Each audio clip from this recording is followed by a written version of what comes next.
Hello, number ones. Welcome. All right. Let's go, let's go. How's everyone? Buongiorno, buongiorno. It is Golden Axe. It is Golden Axe Wilderness. Hello, hello. Good evening from Chile, Romania. Very nice. Hello from Canada, Belle. Hello, Abel. Where is the Morse video? I've got the Morse video. I don't know why you keep spamming that. I've got a few. Hey, O-Coding. Good to see you here. Hello from Bavaria, Graf. How you doing, Cla? And over on Twitch, we've got Petit Trianon. Hello there. Multi-streaming, of course. Need a little more light in here. There we go. Hello, Titandro. Hello from Florida. Hey there. Hello, Gross. How do you read it? Hello, Gross.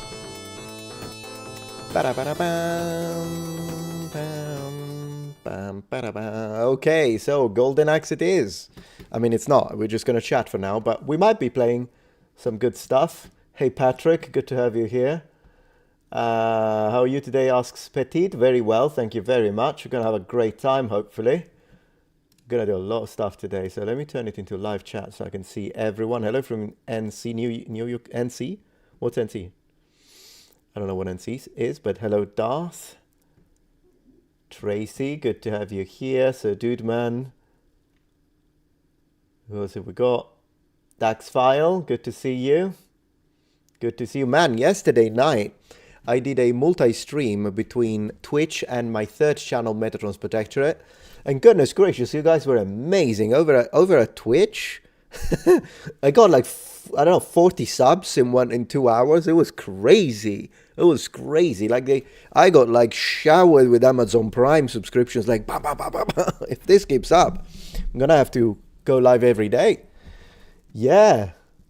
Griffin Bastion from on YouTube. Hello, I'm in Europe, but as a viewer for years, came to say hi. I really appreciate that. Thank you very much. I tried to, go live a little earlier than usual so that even Europeans could be awake. Yes, crazy dude. The year of our Lord 2025 is coming soon. Indeed, it is. Sì. Anno Domini nostri Jesu Christi. Greetings. So, have you heard of the channel Inspiring Philosophy? I haven't, Tiger Star. I've heard about you, though. Did you move to the US? Asks Ryan. Yeah, 3 years ago. I've been living in the United States for 3 years. I'm a green card. I'm not a green card. I have a green card. I don't know what I'm on about. I am a green card. I think I was going to say I'm a green card holder or something like that. Okay. Marco, thank you for the £5. You mentioned your large cousin didn't build any pyramids, more limestones, less linguine. I agree, my friend. Oh yeah, today's video, that was so funny. That was so funny to edit. Because I edit my the videos on my main channel, I mostly edit them myself, exception being, there are some videos like the vanilla ones that need a lot of story blocks. Sometimes I have the editors help me out. But then I usually have the editors take care of second and third channel because, I mean, I can't edit. I have an output of 90 videos a month. I cannot edit everything and do Twitch and post on Patreon. So I just don't, I don't edit second and third. But I had a blast editing that one. That was great. So STR Zelba, you're Italian. So which Italian football teams you like most? Palermo, AC Milan, which would be AC Milan. I like Milan as a team. I suppose those two. How do you like living in America? Love it, Oak. It's really good. Do you want me to call you Oak or should I call you Odin? Which one do you prefer? Based with fact. Always, Matt. Always. I'm one of those guys. The other day, like, there was someone who got offended because something I said. And then they said, oh, you're going to have to make an apology for this one soon once you get backlash. And I'm like, never in a million years will you see me make an apology for something that is either based on fact or even just a legitimate opinion. I will apologize if I say something wrong or I do something wrong. Then absolutely, like I've done in the past. I made an apology video where I was like apologizing because I was working with a sponsor that then turned out being nuts. in the head. So I apologized for that because, I mean, it is my duty as a content creator to do the due diligence. So it is a failure of mine. So I will apologize for that. But apologizing because I said something that offended, I can get like 1,000,000 dislikes. Not gonna apologize. Never gonna happen. Because those are fake apologies anyways, aren't they? The apology under pressure or caused by pressure is not a real apology anyways. So might as well stand for what you believe in. It's a lot more respectful as a position. I think, yeah, Dax File. I think people just, I wouldn't even say they're soft. It's just that people crumble under pressure, but then don't make the statement. Don't stand for something controversial if you don't have the spine to do it. I'll do it. You know, you do your milk toast things that don't get you any controversy, and then controversy. How the heck do you pronounce it? My guess is controversy. That's how I would naturally say it. But controversy sounds right too. Is this a controversial take? Well, these days it wouldn't surprise me, to be honest. History of Ever Something. Thank you for the donation. I was recommended to check out your channel after my video on Gladiator 2. I must say it's great seeing someone as mad about the armbands as I am. Oh, nice. I've got to check your channel out then. Thank you very much for the donation. Really appreciate it. And I'll check out your video too. Splendid. Yeah, everyone should unite against leather bracelets, my friend. Absolutely. You're very welcome here. Calvin Gulotta, you've got a very Sicilian surname. Thank you for the $20. Just watched your Praetorian video. Loved it. Thank you. You're one of the few, because those videos, the vanilla ones, they don't get pushed by the algorithm. So you must be someone who's like a soul searcher, like someone who actually put in the were the Praetorians glorified city guards or actual soldiers? No, they were actual soldiers, particularly after like the reforms, either under Tiberius, but even after. No, yeah, mostly they were soldiers. They were soldiers, just that how veteran of soldiers they would be kind of depends on what emperor. Under Septimius Severus, that was one of the conditions. You had to be a battle-hardened veteran soldier. So I imagine his Praetorian guards would have been very, very, very tough people. But in general, Praetorians, even like before, during the Republic, Praetorians usually were battle-hardened soldiers too. Kind of depends. In the beginning, they sounded like a true elite force, but as time went on, it seems they became more like frat boys. I wouldn't say that, but I would say that, yeah, depending, I mean, there would have been Praetorians, but they would have still been trained. But it's possible the Praetorians, maybe under Augustus, for instance, maybe those Praetorians that would be stationed in the cities around Rome, some people would have been trained soldiers, but maybe they didn't see any war. Possible. Absolutely. Still, though, you know, the sort of training that the Romans did, I bet they would have been still pretty good. That's what I think. Okay, we got a lot of chats. So let's see. Sandro, thank you for the donation. Is anyone else offended with the Ghost of Yorte being the second samurai game in a row, forcing us to play the character? I don't know about it. I didn't. Ghost of Yorte. How is it? Because you're saying it's woke, but is it? Because these days I'm hearing, I know there is woke stuff, absolutely, but these days people call everything woke anyways. So I don't instinctively believe it automatically. I have to see it before I say, yeah, that's a bit too much, or no, I don't think that would qualify for woke. Like my woke meter, if we can call it, is a lot more. What would I say? I don't know if I want to say the words. It's a lot less sensitive to some folks out there. I'll check it out, though. Ghost of Yorte.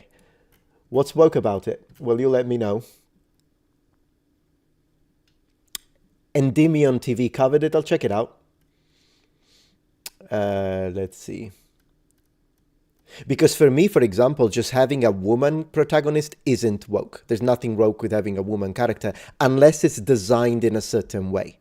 But like Tomb Raider, Lara Croft, loved it, still love it. And in fact, oftentimes when I get a choice, depending on the game, sometimes I will have my character. If it's a third-person game, I prefer to look at a woman's behind, so I'll make a woman character. But if it's a first-person game, then I feel more like it's more immersive for me to play as a guy with long hair. So it's one of those things, I suppose. How are we doing? Fair buy over at Twitch. Cooked any good pasta dishes lately? Good pasta dishes. I did have some pasta the other day. What was it though? I forgot, which probably means maybe it was just normal. Did I make some tagliatelle?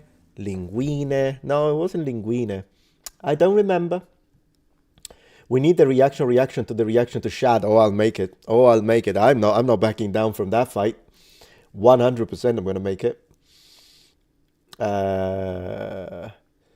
Daxfile says Metatron genuinely had. Did you see the new version of Lara Croft? She looks more like Larry Croft. Oh, did they mess with the model? Why would they mess with the model? Lara Croft is perfect as is. You can just increase the textures if you want. I mean, for me, you can give me low poly with the pyramids. I don't care. I'm an old school guy. I play retro. But then again, if you want to, I would say just upscale the textures and that's it. Lara Croft is perfect as is. Yeah. So it's one of those things, I suppose. Giovanni JD, thank you for the $10. How do you feel about the recent correction revision, depending on how you feel, of the narrative of the Crusades? I think it's positive, but I'm Catholic, so admittedly biased. God bless. But thank you very much. I'll give you a heart. And I don't know, I'll have to see what sort of... If it's a correction that is based on facts, it doesn't even matter how I feel about it, if you know what I mean with that. Right? Like, yeah, I'm a Christian, brought up super Catholic, super Roman Catholic, although I explored all sorts of different branches of Christianity growing up. But my family is like Roman Catholic as it gets. With that being said, I wouldn't care. Like, if new evidence is, if this correction is based on evidence and the evidence says that they did something that maybe as a Christian I don't like, doesn't matter. It's still facts. So if the correction is based on facts, then great. For some reasons, my headphones turned themselves off. I wonder why. Maybe my headphones are Catholic. Well, you never know. Clava Power 1, thank you for the €5. I am Italian Roman, lovely. At a sailing regatta in France, currently top 5. Please give me your strength. Veni, vidi, vici. Absolutely. Or if you want to read it in ecclesiastical, Veni, vidi, vici, which to us Italian feels more natural. But the ancient Romans would have said Veni, vidi, vici, all with long vowels when it comes to phonemic vowel length. Say it however you want. Tim F. Hail brother. Hello. Let's see. Fairby asks, speaking of Lara Croft, did you try the remake of those first 3 games? I tried the remake of the first one. It was nice. Is it the one where you can switch between old graphics and new graphics? I love it when developers do that. They did it for the remake of Diablo 2, and oftentimes I will find myself switching to the old school graphics, play a little bit with those, then I switch to the new one. I enjoy the ability to switch. I think it's something that they should allow you to do.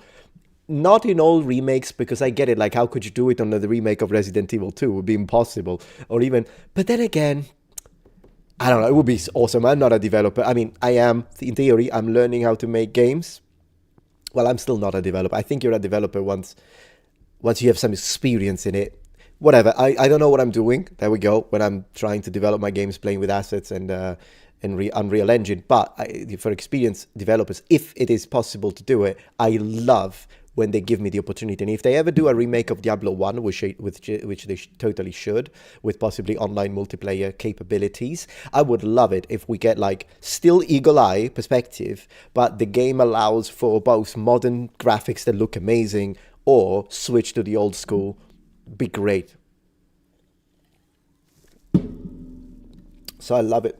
Rome Remaster, Total War. Did they make it? I don't even remember. They did that with Legacy of Kain Remaster, really? But is it the remaster of the actual Legacy of Kain, or is it the ones with the other guy? Because my favorite is still Legacy of Kain, the first one, where you play as Kain, where you play as the vampire. You're Kain, right? Yeah. You play as the vampire. Yeah, Kain, exactly. And I love that one. I still play it on occasions. I have it original for my PlayStation 1. Okay, so let me double check, making sure I'm not skipping super chats. I don't want to be... Let me see. 1 moment.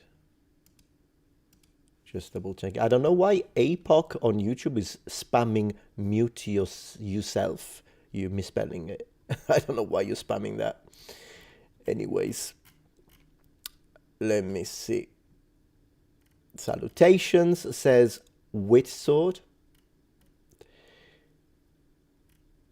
Let's see.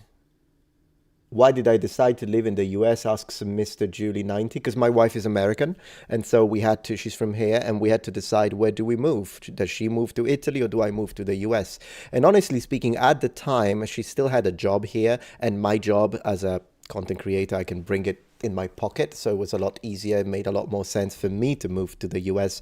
Not to mention, I speak English. Now she's picking up Italian, but at the beginning of our relationship, she didn't speak Italian. I mean, I guess she could have learned it, but it just made a lot more sense for us to move, for me to move to the US. Plus, I like the idea of living in America, and taxes are much better here as a self-employed because of all the write-offs that I can do, as opposed to Italy. So here we are.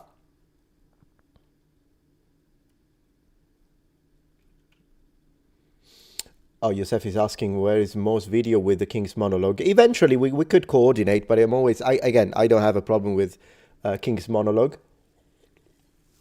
There are a couple of content creators on that community that I would not consider friends, nor even good people. But there are others that are decent people, and King's monologue is one of those people that I disagree with strongly on some things. We agree on others, but at least he's a decent guy.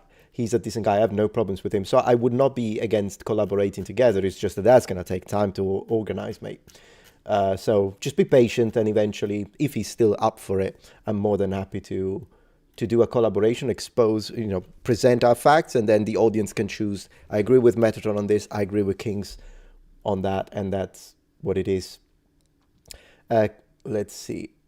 Calvin Gulotta, thank you for the surname compliment. Nonna was from Sicilia. Yeah, she was probably from where? Catania? I'm doing a sci-fi comic series called Praetorians, of course. I insta-clicked your video. Would a Praetorian prefect outrank a centurion? Yes, absolutely. Then again, if it's the primus pilus of the first cohort in the first legion, then they would be extremely important, but still, a Praetorian prefect is way above a centurion.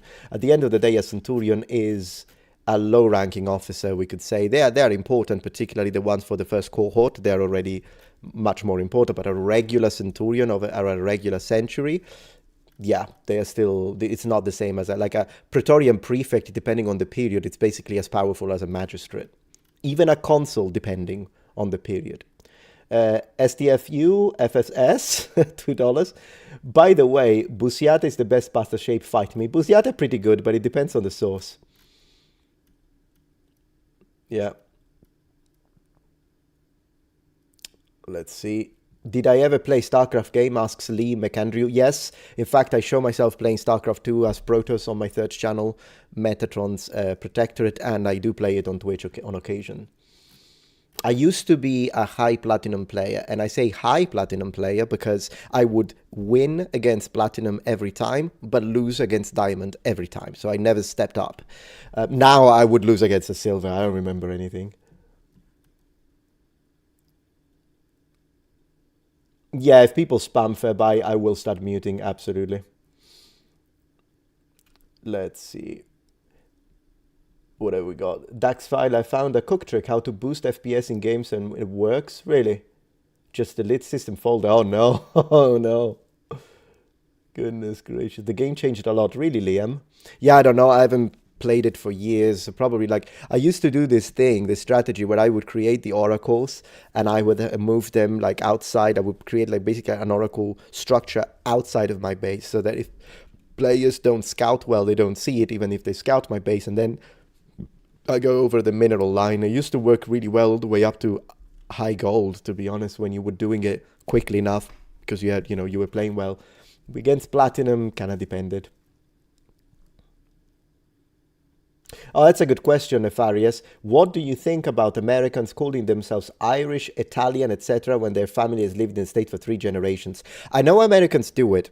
Now, it doesn't bother me. I actually have a dedicated video on my second channel, Metatron's Academy, where I ask, are American Italians question? So if you want the detailed answer, I would suggest to check that video out. But for a brief answer when it comes to that, it doesn't bother me, but it can confuse us Europeans. So, if you are an American, in the sense that you're a white American, whether you be, German, you could be, well, again, what do you mean by white? It's because as an Italian, Southern Europeans, I would consider myself white too, but I know that some people in America only consider white if you are of Anglo-Saxon descent. So it's kind of a different. I'm using white in a broader sense. So basically any light-skinned European. If you're like Spanish, French, Italian, and you move to America, of course you basically come from us. Like we are connected, just the same way as an African American is connected to Africa, or an Asian American has a connection to Asia, obviously.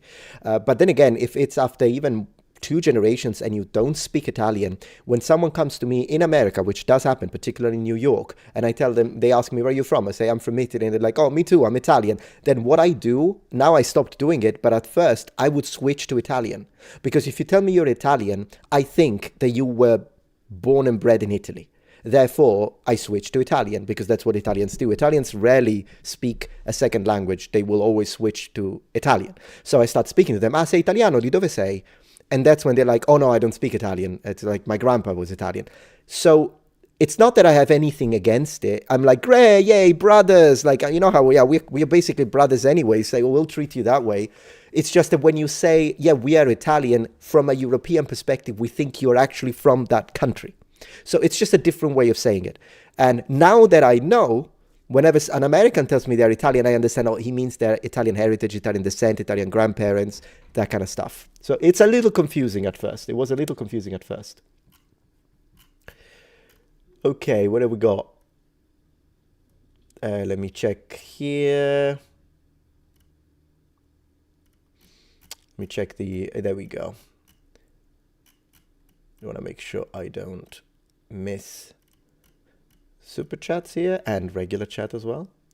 Jewish AF asks me, have you bought any firearms yet? Yes, I'll leave it at that. God bless you all. Same to you. Let's see. What's your opinion on Latin Mass, asks Crazy Dude. I think it's beautiful, but I also think that people should be able to understand Mass. So maybe on occasions you could do it, but the majority of Mass, I think, should be in a language that people can understand. But I wouldn't ban it. I would still do it on occasion, maybe for special occasions, because it does sound gorgeous. Ecclesiastical pronunciation in Latin is beautiful. I prefer classical, but ecclesiastical is beautiful. In general, because Latin is a beautiful language, very powerful. Paul James, thank you for the donation. Have you done a video on Passion of the Christ? I haven't, and I probably should. I don't know why my headphones keep turning themselves off. Maybe I'll cable connect them. I'll do that. One moment, please. Technical difficulties, I suppose.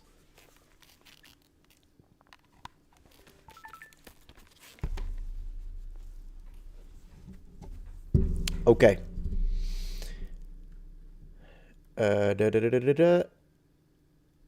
Let's see.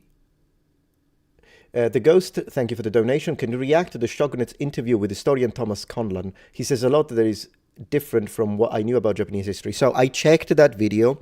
I watched some of it. It was really interesting. And I am thinking of making a react video, maybe in the future, even a collaboration video. The only thing is that when it comes to that video, I'll have to see how to do it, because the pacing of the video, and it's not really, I mean, the Shogunate is great. He's a very good entertainer. He's good. His voice sounds really cool.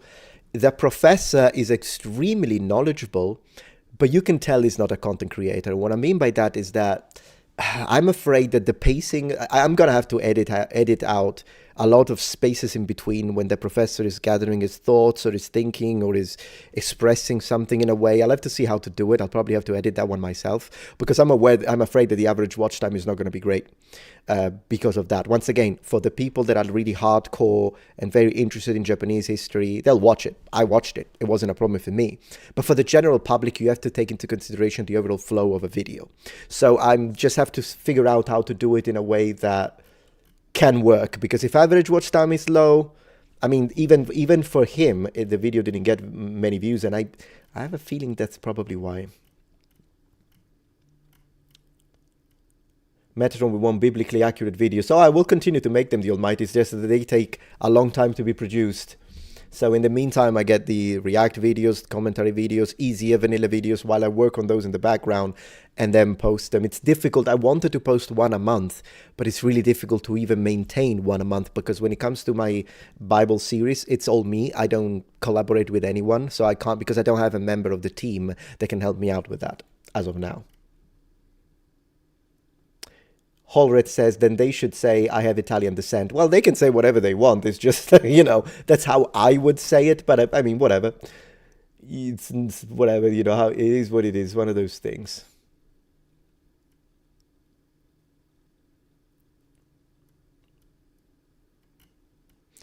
Killer99, thank you for the £5. How do you feel about people calling farfalle bow tie pasta? It is pasta. It's just that in Italy, we just call them farfalle. Means butterflies. I guess calling it bow tie, sure, I can see the resemblance, but in Italian we actually call them butterfly. So if they wanted to be accurate. The Striddle, thank you for the donation. Not much, but I appreciate you and your peers. I really appreciate that. Thank you very much, and I'll let the rest of the team, you know, those imaginary parts of my mind, the figments of my imagination. The people in my team that doesn't exist according to my detractors, which is so funny because basically they're complimenting me.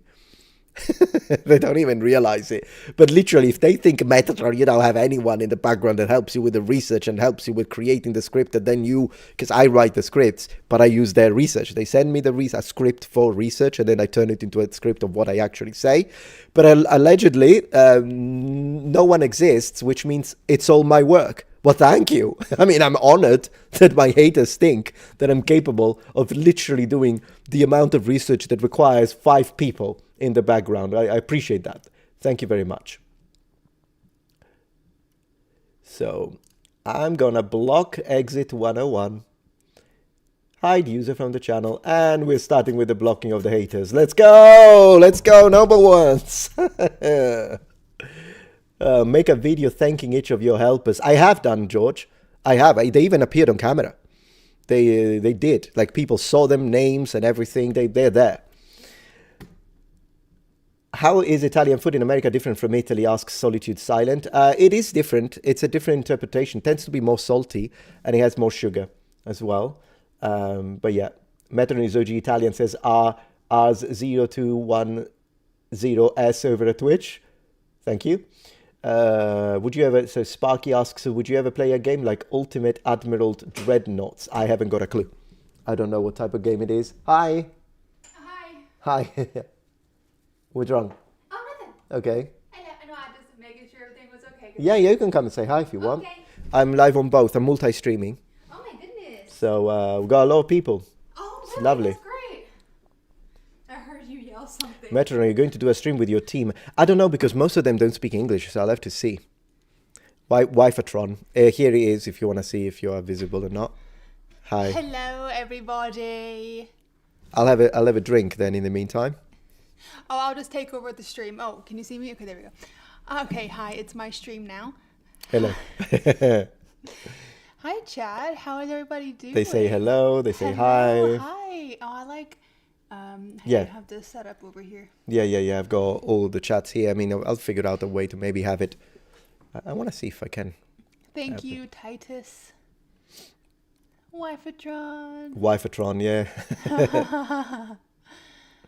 So let's see what we've got here. Anyways. See. No, I won't keep you. I just wanted to come and say hi. Appreciated. Thank you very much. We're going to do some collaborations together over at Metatron's Protectorate, where I'm going to show her some old school tech from when I was a kid. And we're going to see her first impressions and reactions to like stuff like Commodore 64 and yeah, Amiga 500. It's really cool stuff. I don't really know much about it, but it's very nice. Yeah, I agree. It's really good. So what have we got here? Bye, Chad. Ciao, ciao, ciao. And then if you remember. Yeah. Now I'm talking to Chad. If you remember, we say hello and goodbye. Ciao. Yeah. Like this. Bye. Yeah. Okay. Bye. Take care. Yeah. Old school tech, says Andrew A. OMG, I have a working Commodore 64 and a VIC-20 still. Me too. I got both. I don't know if the VIC-20 is still working, but the Commodore 64 is right there, ready to play. And then, but my most prized item is my Amiga 500. I sometimes play stuff with it online as well. Like not online, but like I record it and then I post it.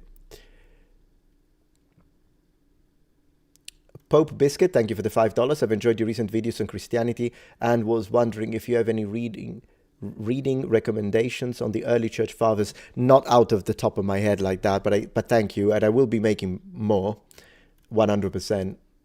I'm thinking, thank you, Vladimir, appreciate that. I'm thinking the next episode is probably going to be on the flood. We'll talk about that because we had one on Sodom and Gomorrah, which was the last episode that I made, and yeah, we'll do that. Dev asks, thank you for the donation. Sorry if this was already requested. Would you please consider making a video discussing the claims made by Amon Hillman in his appearance on the Danny Jones podcast? I watched a little bit of that. It's the PhD guy that is knowledgeable of ancient Greek, I think. That's the guy, right? I'll have to see because, I mean, he's clearly very knowledgeable on ancient Greek, and ancient Greek is not my area of specialization. So I'll have to see what claims he makes, and then I'll have to review it with my team. We might have a look at it. But he seems to be, I mean, obviously as a Christian, I find some of the things, maybe some of his way of expressing himself feels a little, oh gosh, to me, but I think he does it on purpose. I believe it's like part of his online persona. But regardless, I don't particularly care what someone believes. I care about the information, and I can absolutely detach my personal belief from cold data analysis. So I'm happy to check out what he says. But once again, he's an expert on ancient Greek. If he talks Latin, then that's something or even biblical Hebrew up to a certain point. But if he talks specifically only ancient Greek, then I'll need the support of other team members. I do have a specialist. I mean, Luke Ranieri is one of the people behind who don't exist in my team that really helps when it comes to ancient Greek. We could have a look at that, but I have other people. I don't mind. We'll have to see. Let me see what are we doing here over at Twitch. Let me try and move the chat over here so I can look this way. Let me try this. I'm still kind of figuring out how to make everything work in the best way possible when it comes to being online on several platforms, so I apologize if occasionally I need to test and try things. Okay, so let's see how we're doing over on Twitch. Does your team speak like Italian or just a lot of different languages? So it depends on the team member. My lead researcher speaks mostly Italian. He does know some English, but I don't know if he would be comfortable going live. Maybe, I'll ask him. Then I have the anthropologist, that's the classicist, the specialist, the lead researcher.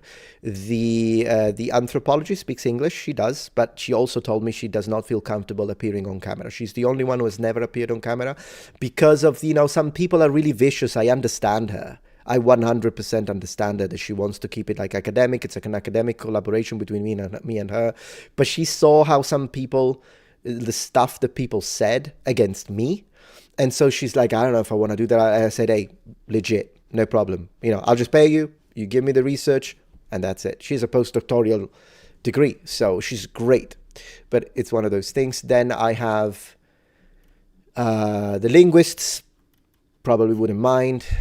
I'll have to see.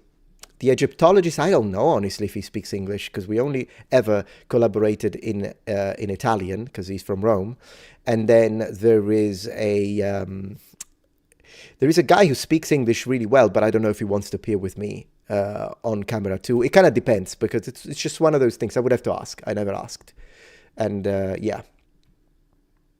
How much history do you wish to learn? As much as possible, Titan bro. Absolutely. Absolutely. Okay, let me move these two widgets. Is that what they're called? I don't even know. So, Strength Zelba, I think SDR Zelba, thank you for the £5. Do you think Amiga 1200 was the best beast of it? While writing it, I heard you played StarCraft, man. You seem so cool as me. So, for me, Amiga 500 is of course, 1200 is a more powerful machine, but then again, everyone had a 500 and a lot of games were created thanks to the 500. That's just the one that I think it was a better machine simply because it was more affordable and so more people could afford it, and that's what fostered the fantastic production of proliferation of the Amiga as a gaming machine. But the 1200 is a fascinating computer. I mean, hopefully one day, if I can find one at a good deal, I'll buy it just for collecting purposes. And remember that anything I collect gets used. It's a helmet, I'll wear it. It's an old school Sega Genesis, I'll play it, connect it right there. I'm not like a collector in the sense of someone that just dust off stuff. No, I use everything I collect. Absolutely. Let's see. The Almighty says, I actually like your dedication and commitment, your passion onto history. That's actually inspirational. Oh, history. Yeah, thank you. Appreciate that. One moment.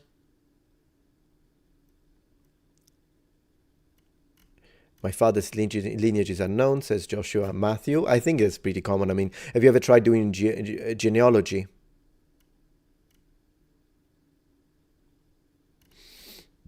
Okay. Let's see. So let me check. Hi, Metatron asks Tom, would you recommend the book Sword and Scimitar? Thinking of starting it. I don't think I've read that, so I don't know.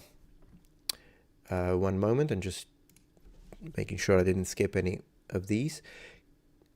Can you set up chat with debunking? I will have to see. I have to first watch a few more of his videos. I watched a little bit of a video of his. He was very respectful, so I really like the guy. I just have to keep watching a little more of his content to kind of have an idea. But up to now, I had a very good impression because his response was respectful, which I can't say of everyone who makes response videos to me. The other day, I saw a video, I just clicked off immediately. I'm like, what an absolute wasted my time. It was this guy who was saying that simply because I was speaking about how slavery worked in ancient Rome, I guess because I didn't say, guys, slavery is bad, I have to say it, slavery is bad, because I didn't say that, he made an entire video saying that I'm pro-slavery. I mean, it's like I'm talking to children sometimes when it comes to detractors. It's ridiculous. So, yeah, I heard the pasta is better in America, says Marco. That's the controversial. Well, you heard wrong.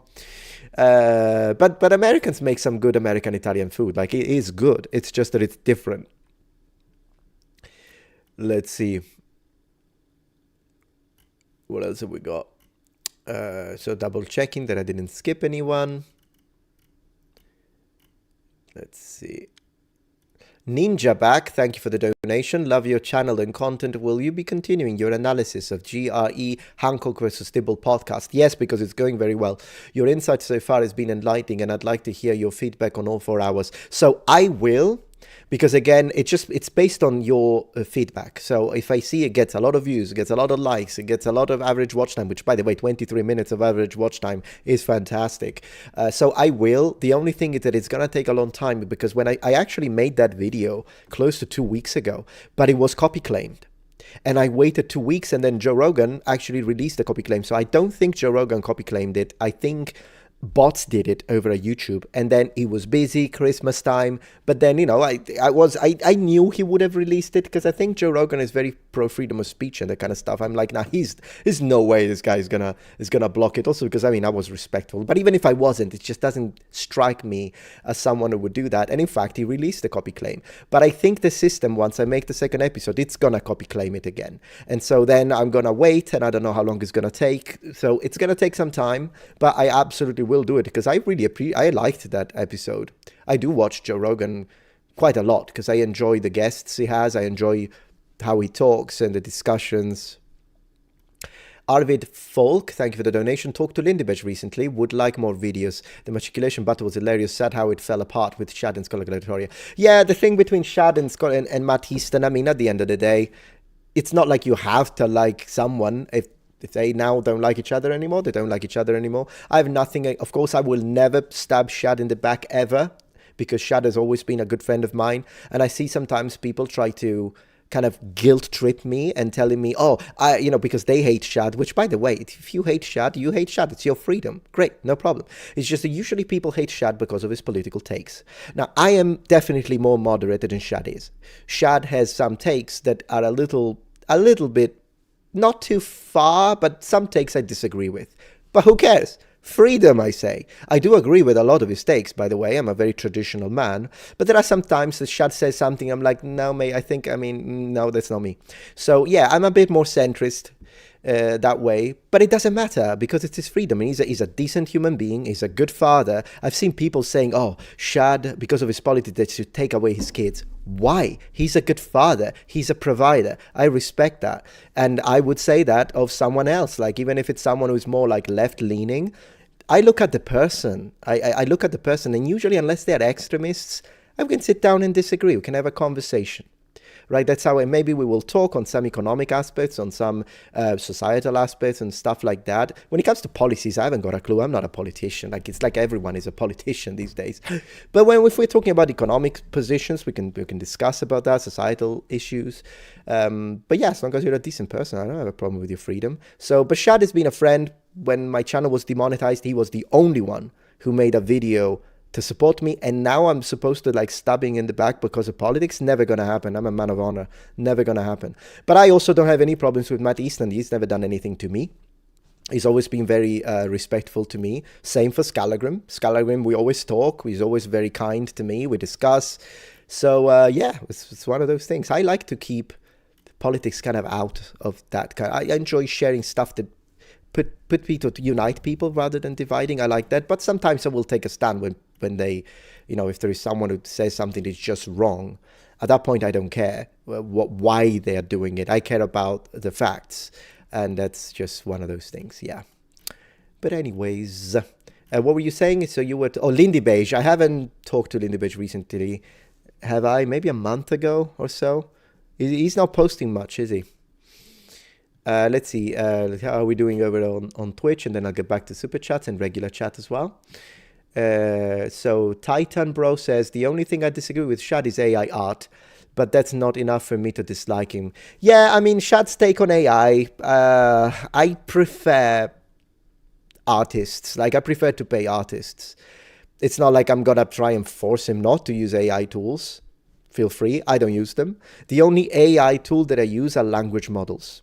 I think those can be really good. I use them for personal training. So if I want to speak a little Japanese, I go into ChatGPT and turn into speaking, and that's a fantastic tool. It is a fantastic tool. I talk to it, I switch to Mandarin, and I will be like, 你会讲一些普通话吗? And then I start speaking a little bit. 现在你在哪? And then I switch it to Japanese. こんにちは、今何してる? And then the chat will speak back in Japanese, and I'll say, あ、そうなんですか? It's great. Then you can switch it to French, switch it to Italian just for nostalgia. Ciao, come stai? Buongiorno, siediti, dai, mangia un po' di pasta. And then I'll switch it to French. Peut-être que nous sortirons dimanche. Whatever it is. It's a great tool. And then I use it to help me. So sometimes I will write a script, but then there is a section that I'm like, I don't know, I can't think of a good word. So I will take that little section, put it into the AI language model and ask him, rephrase it, but improve the overall quality. And then oftentimes these language models are great, like Claude AI, for instance. Then it will switch and I'm like, oh, that's a good vocabulary. That's a good word. They are language models. I use them for language stuff. Do I use them to check historical stuff? No, but they are good for language situations. And I mean, at the end of the day, I'm not taking anyone's jobs. But when it comes to art, I prefer to just pay artists. But that's just me. That's just me. Ink Panifications, good to see you here. You're often here. Hi, Metatron, which languages are you considering to study to fluency next? I suppose you can try Korean, any Semitic language, or Greek. Korean, probably no, because I don't want to go through what I had to go through for both Mandarin and Chinese, I'll be honest. Sorry, Mandarin and Japanese, I'll be honest with you. I'm like, two Asian languages, it's enough. It's enough. It's a lot of work. Modern Greek, I would love to become fluent in. That would be really fun. How's Twitch? Lindy Beige posts more on Facebook these days as a dude man. Possibly, yeah. He changed his content very much on his original channel. I mean, so did I, a little bit, but I think he changed it more than I did. Sometimes I would love him to post something that was more similar to what he used to do, if you know what I'm saying, rather than maybe the videos where he's like, is it okay to survive a friend? If like he does these questions, which I mean, if he likes it, then more power to you. I think a content creator should also have fun with their own platform. It's not all about business. It's not all about seeking the algorithm for views. But it would be nice if he made a video on a helmet. You know what I mean? Because that's the kind of old school. I still do those. It's just that I can't post only those. I'll post like maybe once a week. I'll do an old school Metatron video. But be honest with you, if I make a video on, hey, let's check out my Brigandine and compare it to plate, it's gonna cap at 20,000 views. The system doesn't show it, but it's fine. I can do one video, and then the other 6 video that week will be videos that, you know, I know the algorithm will push, and it's just one of those things. Teach me some Asian languages, Metatron. Anything you want to know, Dexfile, absolutely. Feel free to ask. I'm more fluent in Japanese than I am in Mandarin, but Moshelem Link, Meta, how much would you have to get paid to put pineapple on pizza? $1 million. Shelle, thank you for the $10. What advice would you give to someone who is horrible at foreign languages? First of all, don't tell yourself that you're horrible at foreign language, because you most likely are not. It's probably that your methodology is not very good, but I don't think it's you. I cannot roll my R's. Well, you don't have to, necessarily. And my fiance speaks Spanish and I would like to learn. Thanks and happy. Well, you know, rolling your R, if you speak Italian, which we also roll our R's, if you speak Italian and instead of saying Ferrari, buongiorno, you say Ferrari, buongiorno, I mean, it's fine. I can still perfectly understand you. In fact, your accent may be a little endearing. So I wouldn't worry about it. It's fine. You don't have to roll your R necessarily. And believe it or not, there are some Italians that can't roll their R. It's an extreme fraction. It's a minority. But I had 2 in my class in elementary school. So out of 30 kids, maybe it just happened. Statistical. Yeah. But it can happen. Sometimes you have Italians that pronounce their R naturally like the French and they cannot change it. So they have the uvula R. And so they speak Italian and they sound Italian, but their R is like Some people are like that. I had 2 in my elementary. A girl, it's actually kind of cute when it's like a little girl and she speaks Italian, but she has the French R. And then sometimes you have Italians so that happens. Most Italians will roll their R's. Like I want to say, 99% of the population. But yeah, you don't have to. We're having a great time. Let's see. You know, one of the things I'd like to do, Sir Dudeman, since you seem to like it when I switch languages like that, I want to do a live stream on my second channel, Metatron's Academy, one of these days or one of these nights. I'm just going to switch language every 3 minutes. I'm going to put a timer. I'm going to do it. It's going to be fun. We should totally do that. Let's see. They call me Tobias asks over on Twitch, do you have any recommendations for learning a language when speaking with a native speaker is not possible? As I say, ChatGPT is good, also because it can correct you if you ask. Alternatively, do a lot of listening and repeat. So like, for instance, you turn on a video. It can be a tutorial, or it can be anything really from a movie. And then, for instance, I used to do this with my students sometimes. You can turn on the Matrix and then they are speaking and then maybe they will ask a question. So imagine the character tells you, so what do you want to do about this? Where are we going to go? When are we going to go? And then pause it and you answer it. The only problem with that kind of exercise is that no one is going to correct you if you say something wrong. So I would advise you to do it if you're at least lower intermediate, in fact, intermediate. If you're really a beginner, then most likely just listen, pause, repeat. Listen, pause, repeat. That's a good thing. But eventually you'll have to interact with the natives. Can you ask GPT for higher registers? Absolutely. And it's pretty good at doing it. It's pretty good at doing it. Okay. All right. So let me see a couple more super chats and then let me switch to regular chat. Tom Laham, did I read this? Yes, I read it. Did Judaism influence Shinto? Asks Carl. Well, I'm not an expert on Shinto. I only took one exam on Buddhism and Shinto. So Shinto and Bukkyo, like they call them in Japanese. I don't know how much influence there would have been from Judaism, to be honest. No idea. The Ghost, my super chat was about reacting to the great lie by Keerthi History.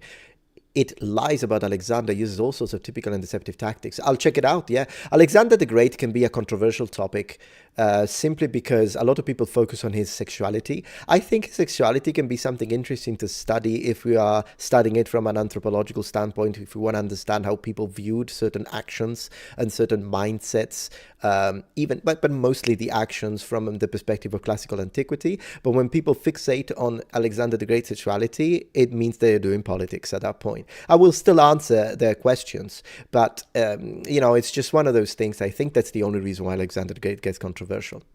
I think if I have to be honest with you, but we'll have to see. I mean, I'm always honest with you. It's just an expression. But yeah, no, I'll check it out. Sure. Ambiguous Asian asks £2. What are your thoughts on fresh versus dried pasta? I like fresh pasta more, but dried pasta is more convenient to store. Thank you, East Doi, for the £5. Dirk, did you ever look into the Eastis wheel? No, I haven't. Okay, catching up. Thank you, Calvin Gulotta, for the third super chat. Appreciate your generosity. Just wanted to echo many people in the chat and say thank you for all the work you and your team do. Absolutely, you're very welcome. Thank you for watching, especially on the more controversial topics, looking at your BBC, oh goodness gracious, BBC, that many creators won't touch. Oh yeah, BBC, I'll attack BBC. If it's the last hill I'll stand on, I'll never stop until they start presenting some facts. It's just BBC annoys me because of all the funding they have. Colin Aubrey, thank you for the 5. But yeah, you're very welcome, by the way, everyone. Colin, hey, Metatron, wanted to know your opinion on the empire after 476 AD, centered at Constantinople. Do you know much, or are you interested in that history? I'm extremely interested in that history. I don't even know why I haven't covered, like, not only the Byzantine Empire, but even in general, the Dominate with all those emperors. I think it's because my favorite section of Roman Empire is the Principate. It's just, Octavianus, Augustus, Tiberius, all those emperors, Claudius, the invasions in Britannia, all that is so interesting. But I should totally focus on that area too. And as I say, my lead researcher is also very knowledgeable on that section of history. So we could totally, it's just, I think I just forget about it. But thank you for reminding me. Oh, the ghost says YouTube isn't letting you send a super chat. Don't worry about it. Yeah, leave it as a regular video suggestion in the comments. Absolutely. Yeah, do that in the comments. That's a good idea. Yeah, do that. Hey, yo, Metro, you magnificent Sicilian specimen. Thank you. What's the best Mega Drive game? For me, King's Bounty is the best Mega Drive game. Hands down. Hands down. All right, let me switch to regular live chat so I can read everyone. But thank you so much for the generosity. Anyways, really appreciate that. We have a first-time chat. Says hi, people on Twitch. L4Z or Lazy. Shaky. I love the name. Took me a minute to read the 4 as an A. I don't know why. Do you prefer all pasta al dente? Yes, Sir Dudeman. Pasta has to be al dente for me. If it's soft, it's wasted. So yeah, al dente. I mean, don't make it to a point that it cracks, but al dente, 100%, yeah.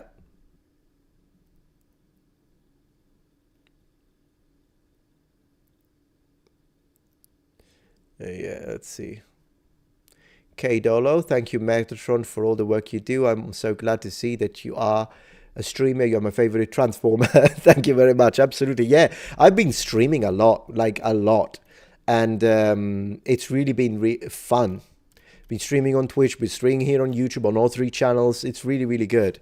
And tonight, now I'm having fun with chat, but at one point we could watch something. We could do a little online streaming react. We could play some games. We can do a lot of things. I'm a variety streamer. That's what the kids call them, right?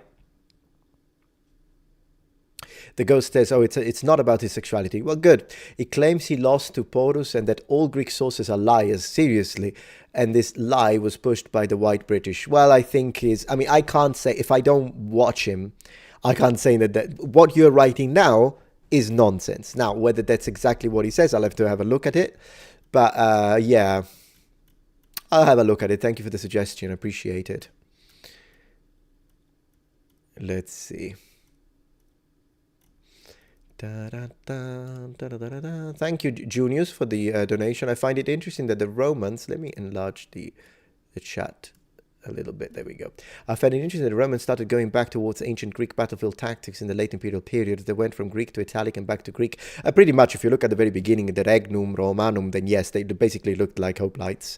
Absolutely. I think the late Roman Empire is a completely different beast.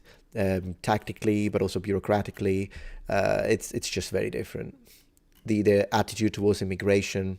Immigration has always been kind of a hot topic in Rome between emperors and senators. There is this really interesting discussion between the Senate, particularly the patrician families, and Emperor Claudius specifically, because they had a different opinion and approach when it comes to opening a section of the gentes, so the upper echelon of Rome.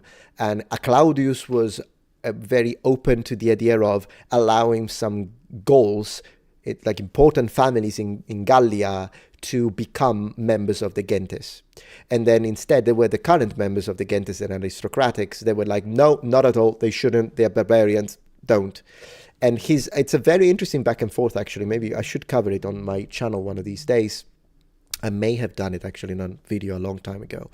But it's very interesting because you see how they present pros and cons. But then at one point, the Emperor Claudius, who is more in the idea of, no, let's do it, he justifies it in an interesting way. And he says, well, it's true that the Gauls are barbarians. However, so were you if you go back enough generations in the past.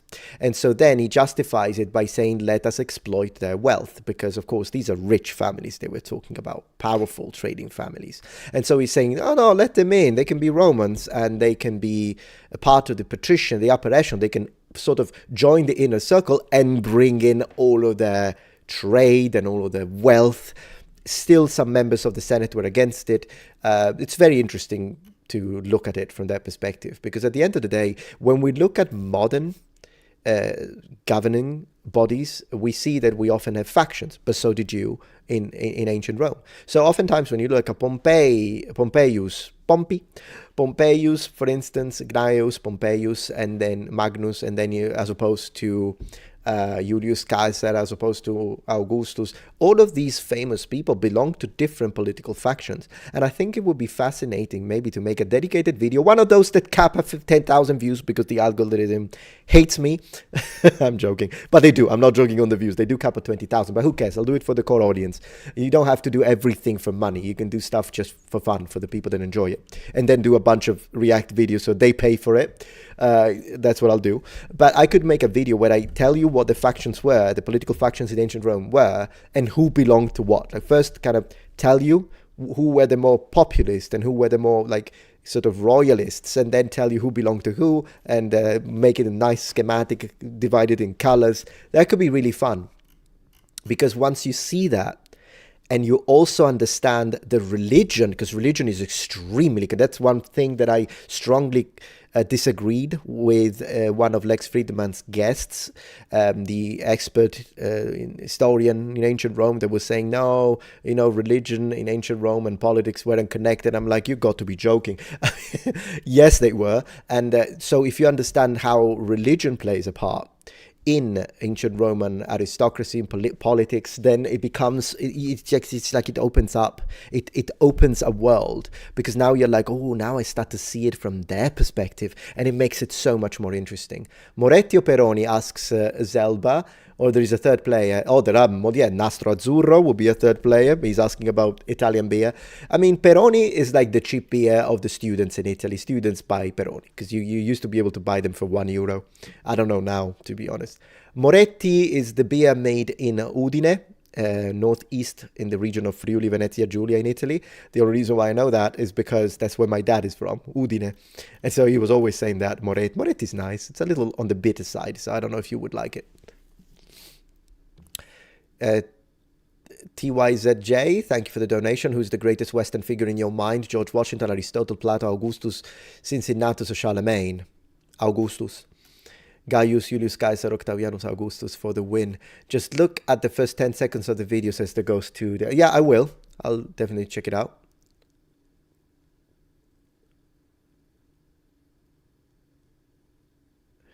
Let's see. How are we doing on Twitch? Let's check out the chat. Yeah, I did mention it a few times, says, confirms Macarev. Yeah, you probably know my channel better than I do. Moskelmkin says, when has immigration not been a hot topic? Yeah, sure. I probably always. Because, I mean, immigration is one of those topics where, like, I'm an immigrant. I am a legal immigrant into the United States. And it's just one of those things that I think it needs to be regulated. But then again, I don't know how you should regulate it because I'm not a policy maker. But there has to be control. There has to be background checks for. But then again, you know, if it's a person who's coming to contribute to the land, to the people, bring in good business, bring in, you know, then sure, absolutely, you're welcome. But if it's someone who's coming here to give trouble, send them back. It's as simple as that. I wouldn't look at people as a whole, but I would look at individual by individual. Is this a good person? Yes. Are they bringing in good stuff? Yes. Are they great? Let them in. They're peaceful? Yes. Do they respect the country? Yes. Great. Let them in. But if it's someone who's like, no, I hate this country, and they start giving trouble, then I don't respect them at that point. So it's a case by case situation. At least that's how I see it. Feel free to disagree.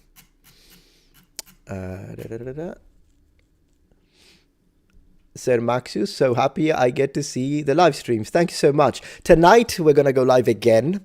And I'm going to be playing some games. Yesterday I played like 4 or 5 games. I had a great time. Calvin Gulotta, thank you for the $5. How would Emperor Metatron deal with the Praetorian influence? Probably. Oh my gosh. Specifically the influence they had on the Emperor personally in their position. I would make sure that they like me. Like the split second I get elected, I'm like, okay, raise their pay immediately, because every emperor who has tried historically, Pertinax, beheaded, but every emperor that has tried to historically destroy the Praetorian Guard, they got killed. It is what it is. The Praetorian Guard was too powerful. You have to make sure they're your friends if you're an emperor of Rome. It is what it is. Or you would have to plan it in a way that I do. I mean, even Septimius Severus, who tried to replace them with something he liked, still didn't work. It just still didn't work. So it's just one of those things. Macrinus, he was the Praetorian prefect. He was the real Macrinus, not the one for Gladiator 2. It's ridiculous. But the real Macrinus, he was the Praetorian prefect. He had the command of the Praetorian Guard. How long did his reign last? 1 year. Chopped his head off. So yeah, one of those things.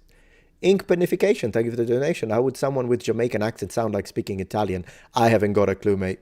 I find the Jamaican accent endearing. I really like it, actually.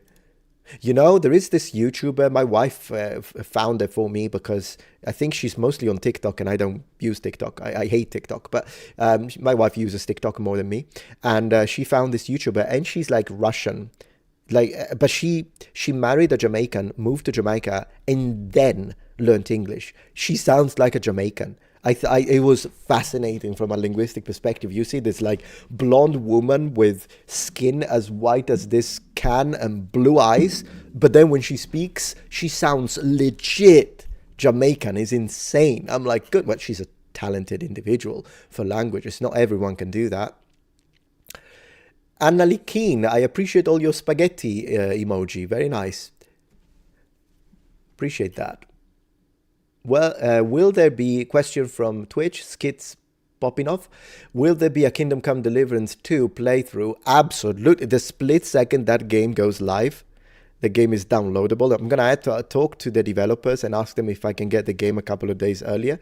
And then I'll pay for it. You know, I want to pay for it. I don't want to be like, oh, look, I'm a popular YouTuber. I'm not even consider myself popular. YouTubers are the guys with like 10 million subs anyways. But whatever.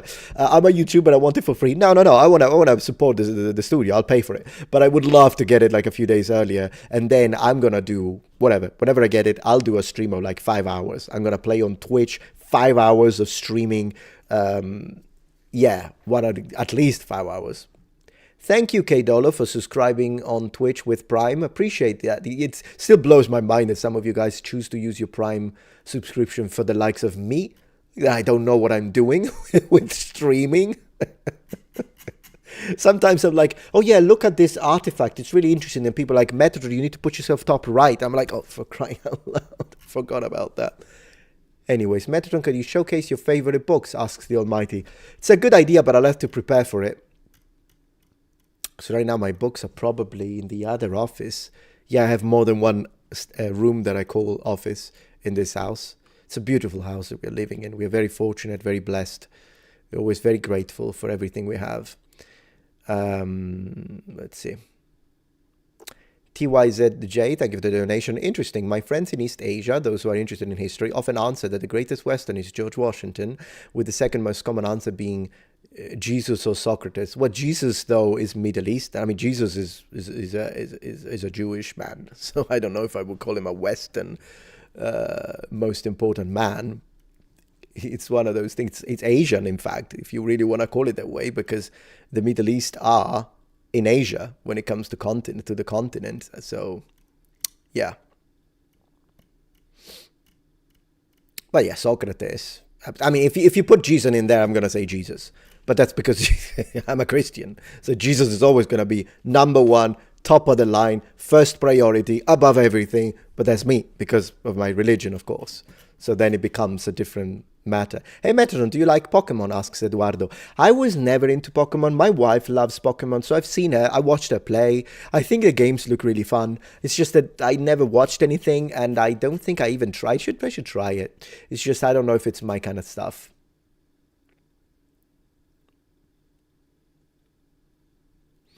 Adi Tepesh asks a very good question over on YouTube. Hi, I've always wanted to ask you about Damnatio Memoriae. What do you think of it, and do you think it could be a good punishment in modern times for attention-seeking criminals? Well, for the criminals, if it's a mass murderer or a serial killer, then sometimes I think it is wrong to give them so much attention, because some serial killers are motivated by it. So I always have... they're interesting from a psychological perspective. So like I will watch a movie or a documentary that tells me all about serial killers, and it can be good because it teaches me their methods, and so maybe it's easier that way to not only defend myself but my family. Like if I've got a kid, like say I have a daughter and she's like say 16, and then I watch a couple of these documentaries, see how these crazy people operate, how they find people, how they will put something in your drinks. Like I can prepare for it. I can so that's good. But on the other hand, all of this fascination, and then they get the fan mail. Why would you even, I don't get that. They are, it's the worst that humanity has to offer. So yeah, I wouldn't do a Damnatio Memoriae because I think it's good to learn. That's why I watch Iwu Explore With Us. It's a great channel because you can see how all of these people, like at one point I saw, and I didn't know this, but in the US, a lot of these situations where you got these like crazy maniacs, even when they're like teenagers, and then they will go inside a house, and it's oftentimes because people don't forget to lock their doors or don't have like an alarm system. And so like someone will come in through the back door because the garage door oftentimes is not shut. And so that made me think, okay, I'm going to make it into a thing. It's a routine. We have an alarm system, of course, but we always make sure everything is locked. We've got outside camera. I've got several cameras outside. I've got cameras inside. We are strapped.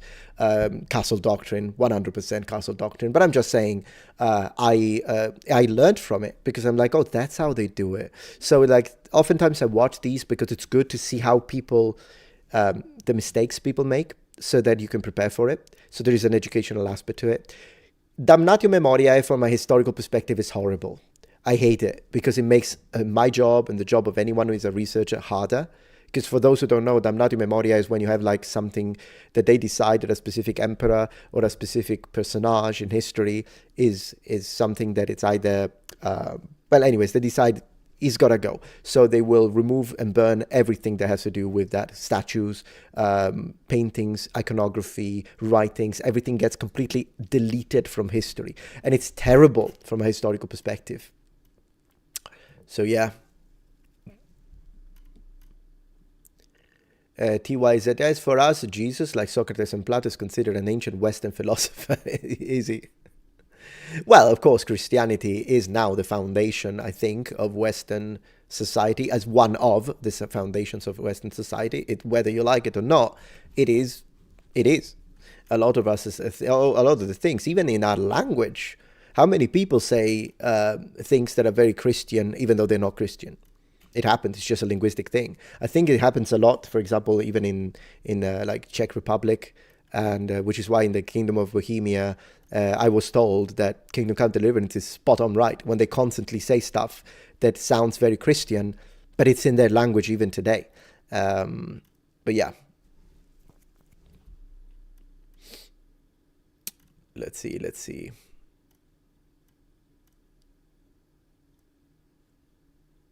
Let me have a drink while we're at it. Thank you, K Dollar. Appreciate that. He said, God bless you. Appreciate that. Same to you.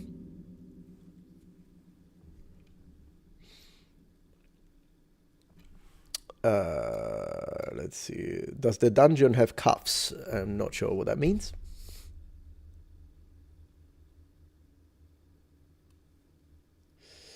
Let's see. Pokemon is basically Dragon Quest with a different skin. Is it? Yeah, OMG. A lot of people use OMG whether they are religious or not. It's just a linguistic expression at that point. Yeah, I understand, Dolo, absolutely. Oh, you were using God bless us. Yeah, too. People do use it that way, yeah. Yeah, I'm going to react a little bit tonight as well today, yeah, fair bye. Absolutely. Doing well, Tomsky? Okay, cool. Thanks, man. All right, so thanks for your reply. Absolutely, the Almighty. No problem. Rowan asks, what about the Holy Ghost? What about it?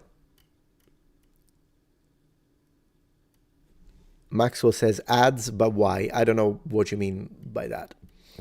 Like that there is an ad on the stream, I guess. I suppose. Just like there are ads on the videos. I guess. I don't even know. If there is a way to make them less often, appear less often, I'm more than happy to change that. That's what I did over at Twitch. I try to leave it on the lower side because you can choose to increase ads, but I'm like, yeah, I don't want to do that. Alamandoris, thank you for the donation. Hey, Metatron, belated Merry Christmas. Same to you, thank you. And I hope you have a Happy New Year. Thank you so much. Same for you, family and friends. Anti-Whites AJ, thank you for the donation for us. Oh yeah, I've already read that. Thank you. But still thank you. Jim says there are great repos for Sega Saturn at the top of the list in Castlevania. Really? Yeah, I'll have to get Castlevania. Now that I had Castlevania, I don't know why I can't. I read it the Italian way. Yeah, I need to get a few games for my Sega Saturn now that I found a working specimen in the wild.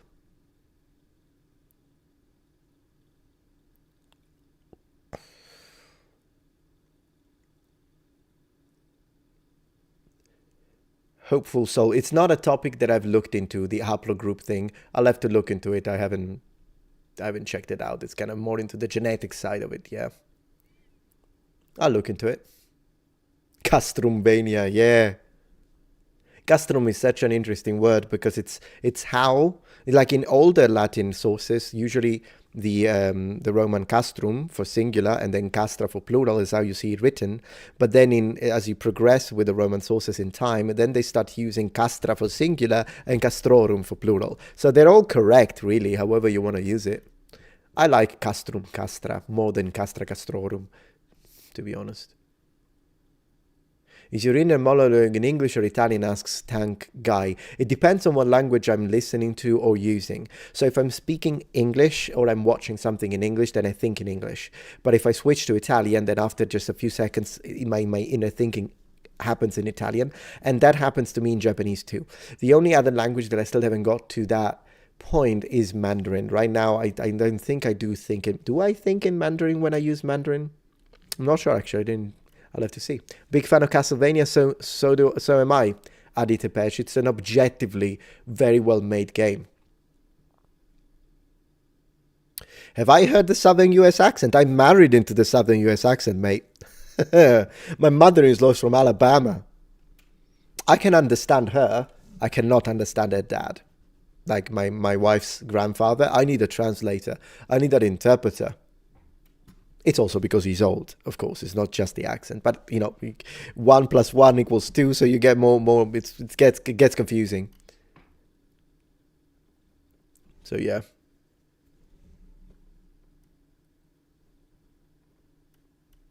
Let's see. Castlevania. All right, how are we doing here?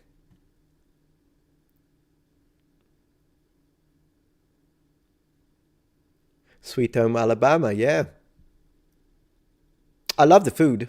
Like every time we go there for Thanksgiving or Christmas, it's really good. The food is great. Good day, Flynn. Good to have you here. First time in chat. Appreciate that. So, do you agree a lot with the grandfather? I'm not sure what you mean if I agree. Like, is it well represented, you mean? I haven't watched one of those movies in such a long time. I don't even remember. Biscuit and gravy. I love biscuits in the southern sense. I love cornbread. I could eat like a freaking sink full of cornbread and end up in a hospital. But yeah, biscuit and gravy is great. I mean, I'm not a huge fan of the gravy part of biscuit and gravy, but I love biscuit. And when we say biscuit when it comes from like a southern states perspective, just for those who don't know, because biscuits in England are basically what cookies are in the US. Like, but then again, biscuits in the southern states in the US are actually soft, more like of a buttery bread, and it's so good. I love it. Like my wife literally has to stop me because otherwise I'll just keep eating the biscuits. Bless your heart. Yeah, I heard that one. Absolutely. Also in this area, I noticed like my wife's mother, she will say I'm fixing to do something rather than I'm about to do something or I'm going to do something, which is how I say it.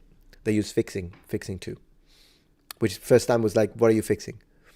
What are you fixing? Ciao Metatron, un saluto da Brescia. Thank you, Niharu. Good to have you here.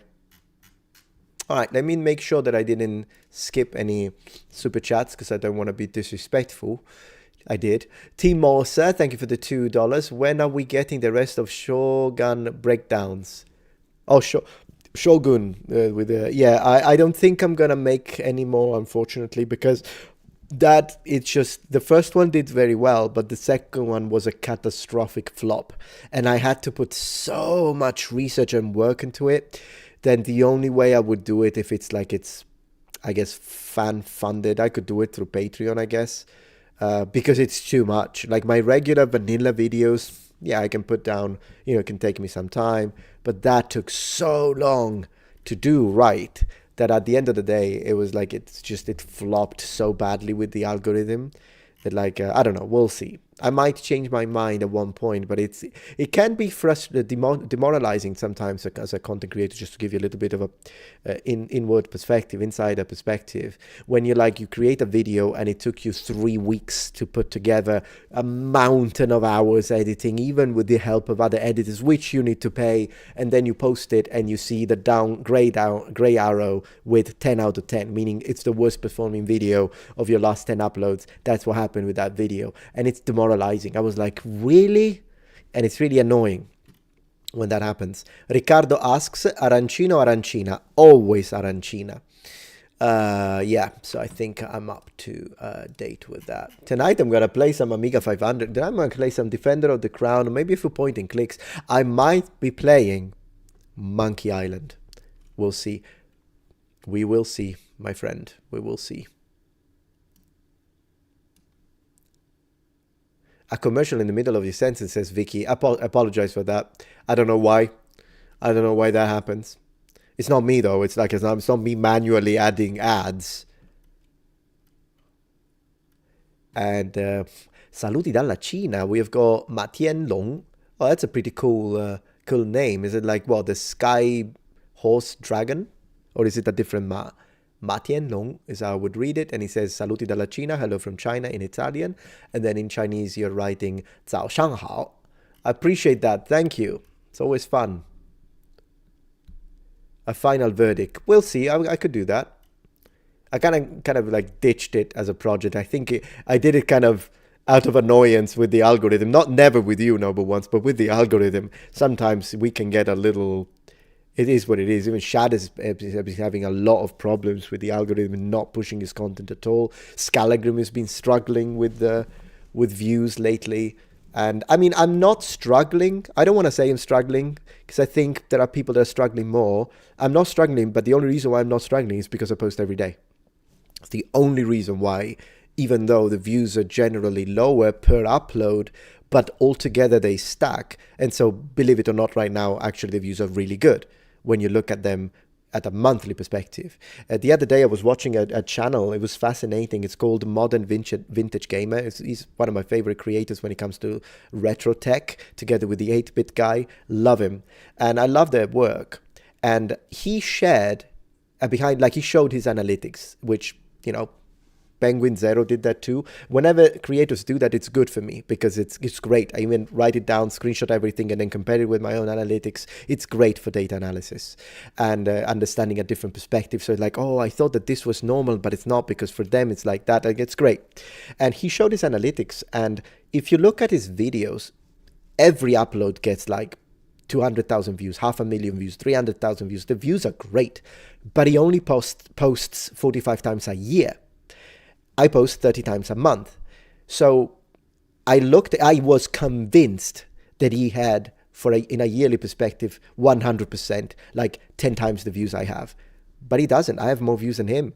But and then I thought about it, and I think he deserves more views than me. If it were up to me, and he would be like, Metatron, you can choose how many views he gets. Okay, 1 million per upload. That's what I would say. But then again, it's a machine that we're fighting against. It's a machine. And I explained it because now I could look at his analytics. I compared them and kind of overlaid over and I juxtaposed them on top of my analytics. And I'm like, it's the daily uploading. That's what's making the difference. And the difference was big. So you will see my videos are like, oh, caps are 40,000 views. But then in the long run, the difference is big. But that's how I'm doing it. And I understand it is what it is. Some creators don't want to do daily, and I respect that. It is a lot of work. I do daily on all 3 channels. And in order to make it a little easier, I do some React. And I do that. Amazing Disgrace, thank you for the $5, love your name. Number 1 reason for the fall of the Roman Empire.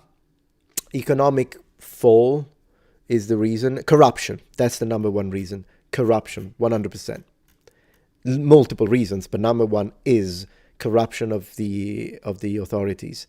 Tommy Nukes, thank you for the $20. Merry Christmas. Same to you. You missed my first super chat. Sorry about that. I'll check it in a moment.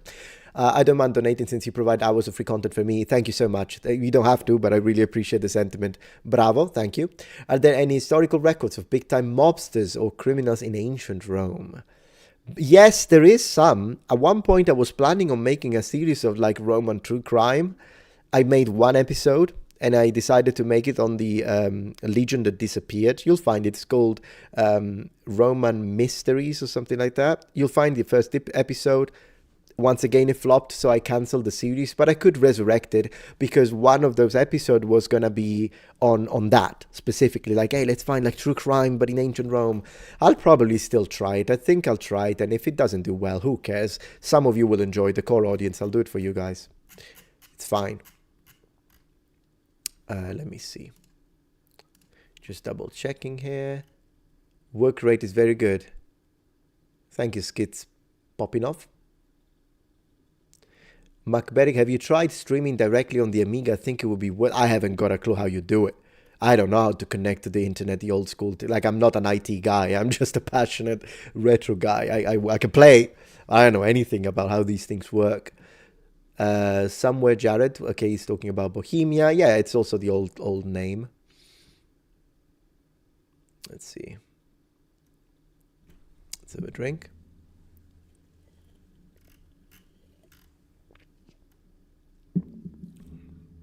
The Japanese Makariv, the Japanese version of Castlevania Symphony of the Night, was considered the best one for a long time. The Japanese version.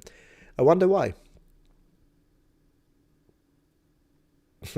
Dolo says, Metatron Gemini, what is the best Christmas pastry and why is it panettone? Well, panettone is not pastry, it's bread. And I actually not a huge fan of panettone. I prefer pandoro over panettone.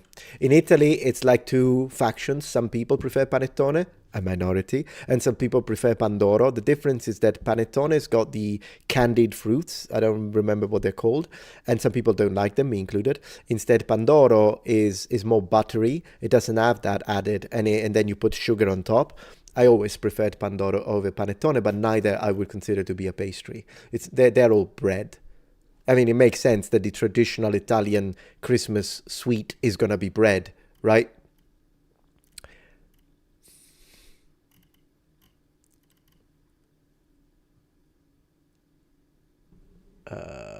The warring breads, exactly, said Maxus. Oh, you mean baked good? I see. Yeah, sure. Meta, do a reaction to a channel of another foreign teacher in Japan. Oh, that could be fun. Yeah. Oh, you didn't want to connect the Amiga itself. That's to capture the video feed. Yeah, oh, I see. Well, I've done it with my phone because, believe it or not, with my camera, trying to film CRT is always a problem with the flicker. But with my phone, if I put video, I have an iPhone. And then if you do like video and film, you still get some flickering. But then when you do cinematic mode, the flickering disappears. I haven't got a clue why. I do it in 30 FPS for some reasons. I mean, these machines, as far as I know, run at 60, but it works. So I could do that. I don't know if it's the best way to record the footage. I'm sure that there are people who are more professional than me when it comes to that. I'll see if I can find a tutorial online, but that works pretty well. Ink panification. I guess to ask for one chatter, would you be interested in learning Arabic or Farsi? Absolutely. Also, where does the pronunciation shift of the letter J, yeah, to yeah come from? It happens in the medieval period. Maybe there is even some evidence in the late antiquity, but I think it's mostly a medieval thing, and it has to do with transcription. I might make a dedicated video for the second on that. Yeah, I'd be interested in learning Arabic, but before learning Arabic, I would want to learn a Nordic language. So when it comes to my own personal goals, that would be the next, like after the next language I would like to be fluent in would be Greek, modern Greek. Then, because modern Greek is so weird, like if I can't have a conversation, but I can talk about ancient Greece a little bit, regardless, like armor and weapons, periknimides, like that kind of stuff. Anyways, so if I reach fluency in Greek, then I would do a Nordic language, and then I would like exploring something like Arabic or Farsi for the challenge mostly. Andrew Horn, thank you for the $5. Hey, Metatron, love your videos. Reignited my love for history. I appreciate that. It's mostly like the reason why I started the channel 11 years ago was to share my passion and hopefully help others find a passion that they didn't know they had. Oftentimes because teachers at school are terrible. Do you have recommended reading list? Primary sources probably, but otherwise I'll have to think about it. Keep up the good work with informative content. Thank you for the donation cost. And whatever you wrote in Greek, I can read Elada. I love the sound of Elada. Please stay away from the toxicity. It ruins the channel. Now, I always try not to be toxic, but it's just at one point, unless you really want to do only milquetoast takes, then yeah, sure. But even then, you'll get people that will hate you. Toxicity at one point is going to be part of it. Unfortunately, people will hate you no matter what.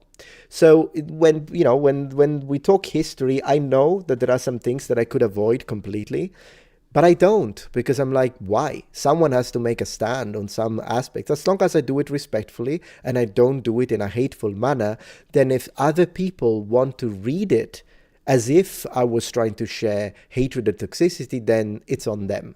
And honestly, people like that, I don't even care what they think about me. And so that's why I will occasionally tackle a topic, even if I know it's going to be controversial, because, you know, in my heart of hearts, I know that I'm not doing it for the wrong reasons. And so that's why I'm like, yeah, okay, if someone, particularly if someone is asking me, like if someone asks me, what did the ancient Romans look like? How did the ancient Romans sound? What did the ancient Egyptians, all of these things, if they ask me stuff like that, I will not ignore the question for the fear of what toxic people think about me. I don't particularly care. If the question is asked from a place of curiosity, not from a place of political ideology, I will answer it. There's nothing wrong with it. It's fine asking questions like that. My second and third channel, however, the one about languages and the one about gaming, there is really nothing controversial on those at all, completely. My main channel is the only one that occasionally I will tackle a topic, even if I know it's controversial.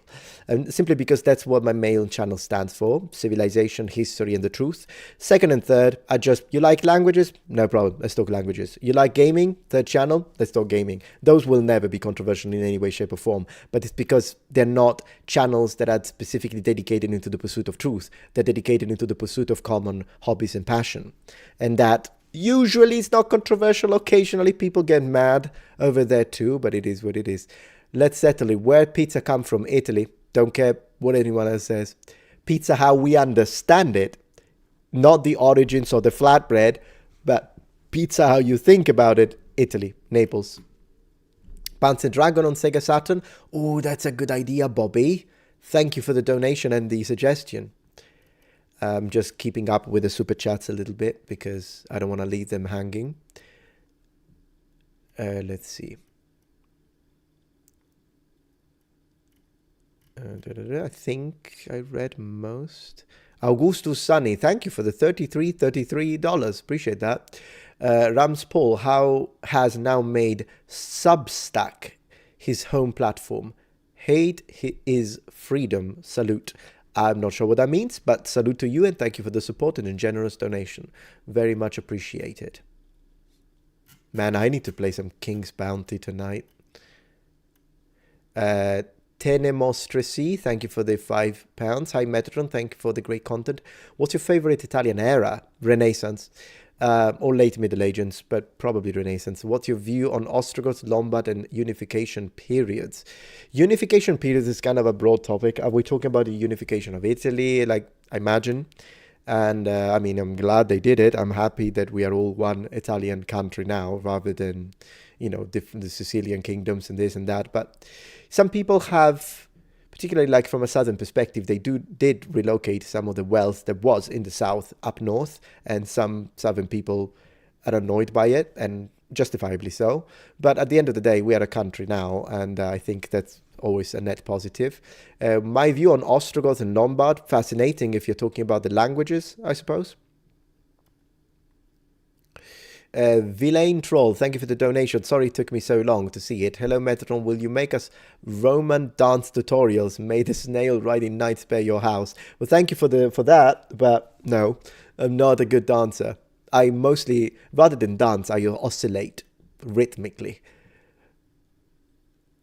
Yeah, I think I'm up to date with the super chats now. So let's return to live chat. Let's check out Twitch. Let's see.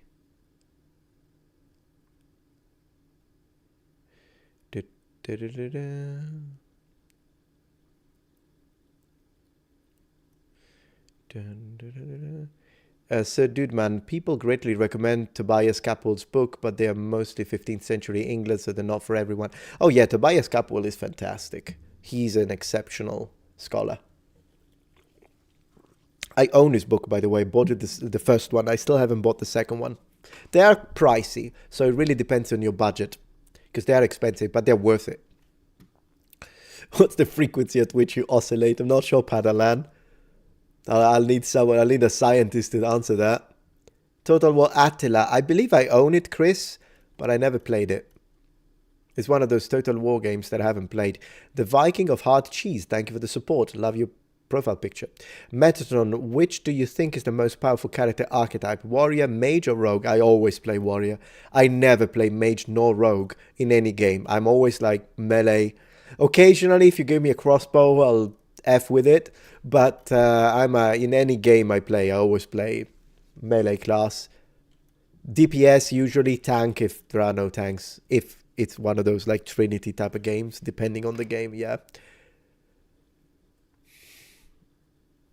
TY, the true reason of the fall of Rome, Lord Mars gave Roman mandate of heaven to British Empire. Oh, goodness gracious. Well, there's a big difference in time, isn't it? If you want to know the classical Latin pronunciation, is almost the same. It's Mars. Mars. That's how you pronounce it. Mars. Meta, learn Basque. Okay. If you say it like that.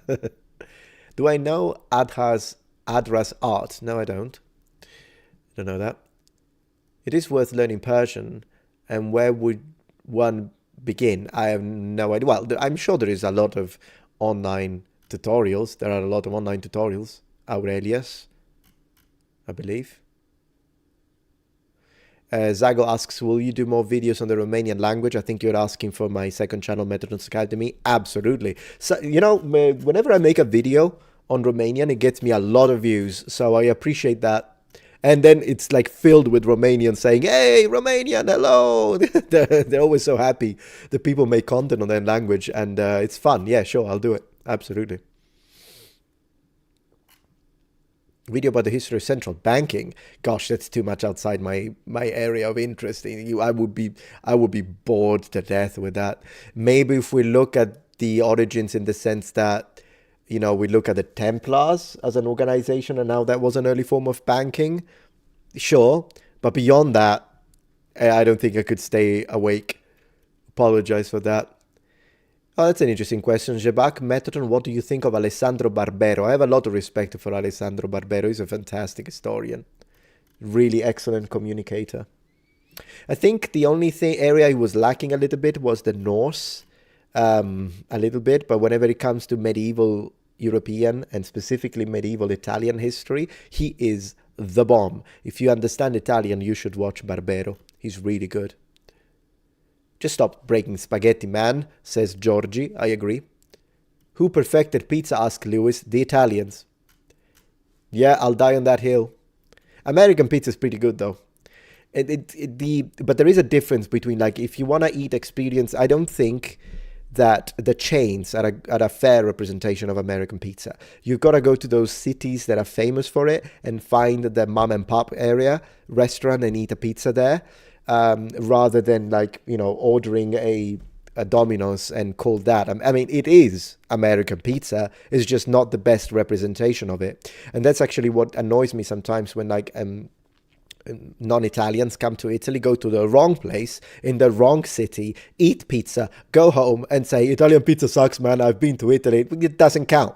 You got to ask the locals, go with the locals, to their preferred areas, and your mind will be blown. It's just how it is. And sometimes Italians make that mistake. There is this northern guy who makes videos in English, and I heard him say once, "Oh, Sicilians don't know what they're doing. Sicilian pizza is awful because I tried a Sicilian pizza one in this town." And I'm like, first of all, wrong town, mate.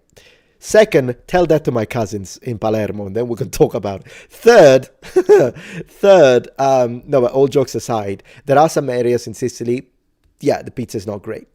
But if you go to the right place, like for instance in Palermo, if you go to the Archestrato di Gela, it's a phenomenal pizza place. And yeah, it's great. So this guy didn't know where he was going. And I wish people kind of said it. Like, you have to take into consideration that your experience, unless you go with natives that know what they're doing, is not necessarily fair. And so that's why I want to be fair with American pizza, with American Italian food, American food in general. I love the food that Americans cook at home. It's just that if you give me an American coffee from Starbucks, it's like the amount of sugar, it's like I cannot go beyond drinking half of a tall. And also, why the heck do you call it tall if it's the smallest one?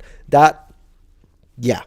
But it's one of those things. And yeah, pineapple does not belong on pizza. You can do all the donations you want. They can't. See? Never gonna happen on my pizza. Chris asks, are you a Christian? Yes, I am. How does that affect your perception of history? Well, the way it affects my perspective of history is that I try to separate the things every time I make a video that has to do with Christianity from a historical/linguistic perspective. So if you ask me to talk about Christianity from a religious perspective, then that's different. But I have to be able to recognize my own bias, which I do have, of course.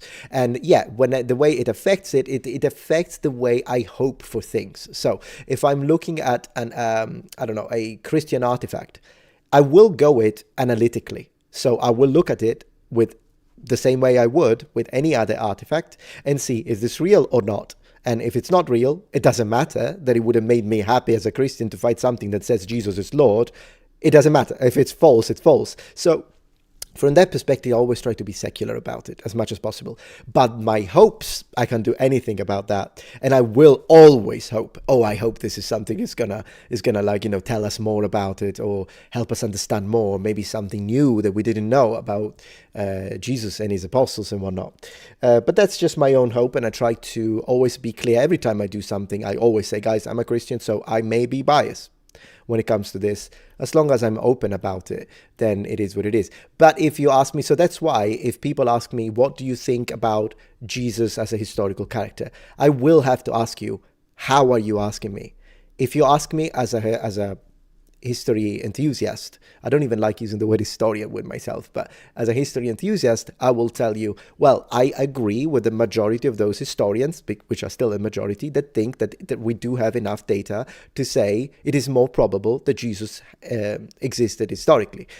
So I believe that he did exist as a historical character. But then again, if you are someone who says like, no, I don't believe he existed, I'll respect your opinion. But if you ask me as a Christian, I'll tell you Jesus is king and he's our Lord. So that's what it is. So it depends how you ask me, really. Yeah, so it's one of those things. Thank you, TYZ, for the donation. And called Rome Luoma, in Chinese, in Mandarin. And then you wrote in Mandarin for Augustus as well. Augustitu. Interesting. I knew about Luoma, of course, as a rendition, if you want to say 我住在罗马, like I live in Rome in Mandarin, but I did not know how they write Augustus. That's interesting to see. Very cool. Alamandorius, a Hawaiian pizza was invented in Canada by a Greek, I'm sorry. Really? I didn't know that. Logar5959, hey Metatron, I've been following you. Thank you for the donation for a while, and I find your content amazing. Thank you. Are you familiar with the game Mafia: The Old Country? Yes, it will take place in Sicily and will have Sicilian voice acting. So I've already reacted to that trailer, and I have the video on my channel Metatron's Protectorate, which is my third channel dedicated to that kind of stuff, and I will be playing it the split second it comes out. I'm really looking forward to it because it's set in Sicily in 1900s. Man, it's going to be amazing. I'm going to feel like I'm back home.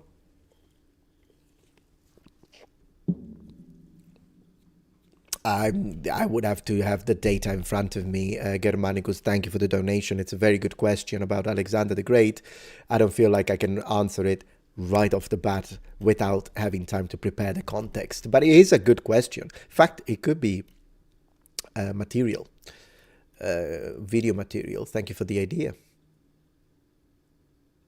Meta asks, Sweaty Dad, do you know where the rolling of R's come from? Where it comes from, like at an evolutionary linguistic perspective, no idea. But I do believe the Romans used it not even just in classical Latin, but even all the way back to archaic Latin. I think we've been rolling our R's for a very long time, and I do believe it is the most common way of pronouncing R's if you put together, because they do it in African languages. Norman French most likely was rolling their R's because the idea of Parisian French, or in general modern French, they use the uvula R. That's I think it's like, you can trace it back to the Middle Ages, and it was mostly because of their imitation or connection to the upper class in Germany. I believe that's how it is. Because if you think about it, even High German, not all Germans use the ovular R, but as I have mentioned on my second channel a few times, the German R spoken in High German in certain areas is almost identical, almost. It's not the same, maybe. Well, I'll get into it in a second, but it's very similar to the French R. You know, when you say Paris, Parisien, and then you say Warum, it's very similar. And I think the only point in which they would be different is when in French you put the R but together with a T, like when you say Patrick, then it's a little stronger. But when it's not in connection with a T, then the R in French is not. It shouldn't, like, if you do it too much, then it doesn't sound natural. At that point, I would just say raisin, rodin, merci. Like, you don't have to say merci, if you know what I mean. I think the regular R is very similar to High German R, at least maybe even identical at one point. It's debatable. I imagine you probably need a machine at that point to see if there is a difference. Metatron plus Simon Roper, Jeff Lindsay collab, that could be cool. I'm terrible with collabs, but be nice, I imagine. I don't know much about them though. I'd have to watch them a little bit.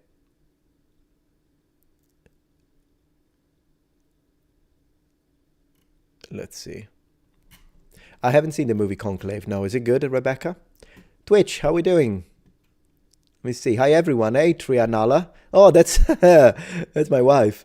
It's Kenzie, aka his wife. Hello, my wife. Hello, wife. That's right. Let's see.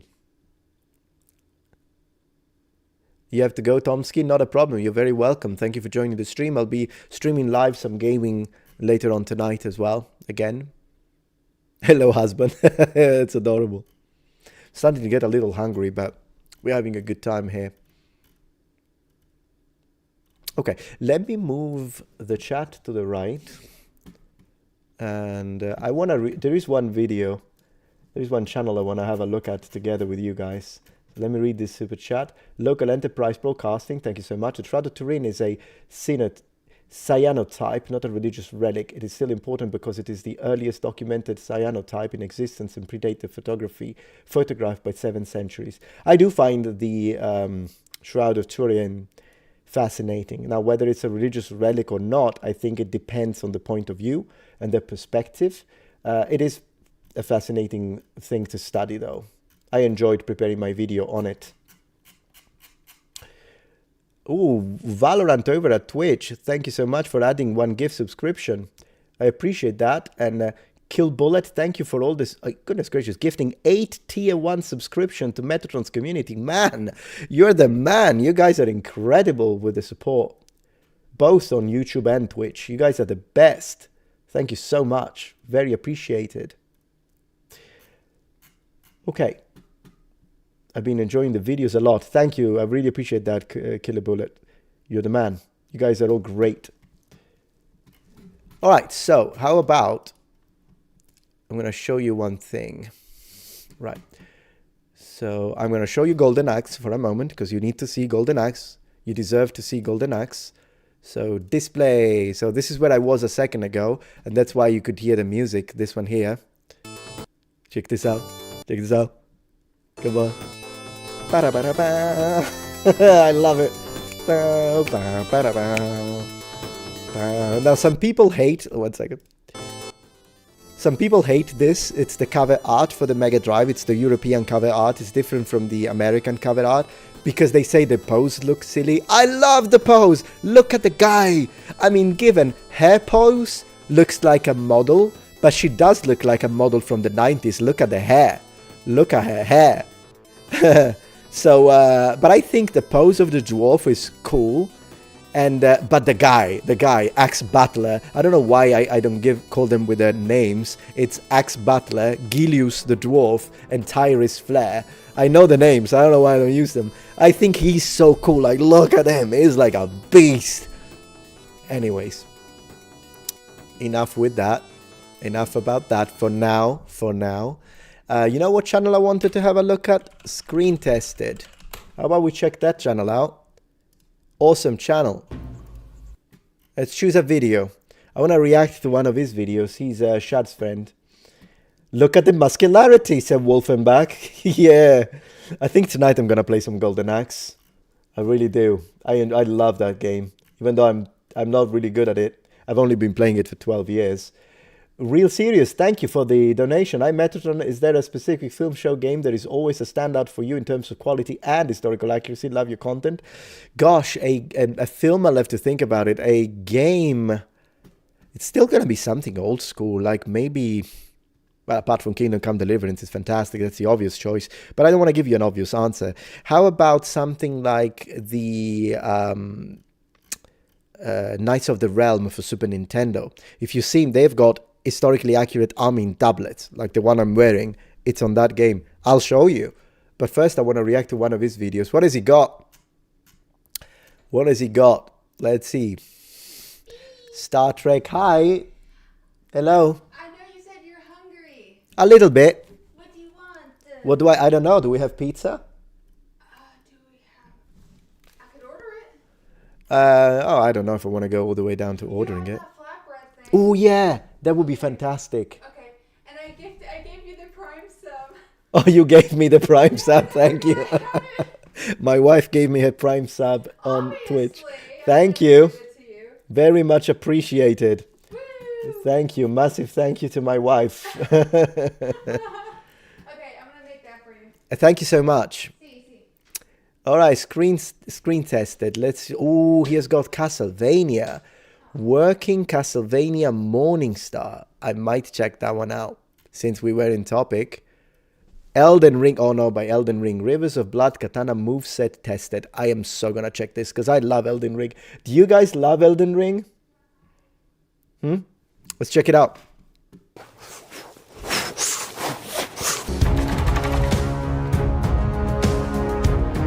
Tyrant is awesome. You should subscribe to him. He's cool.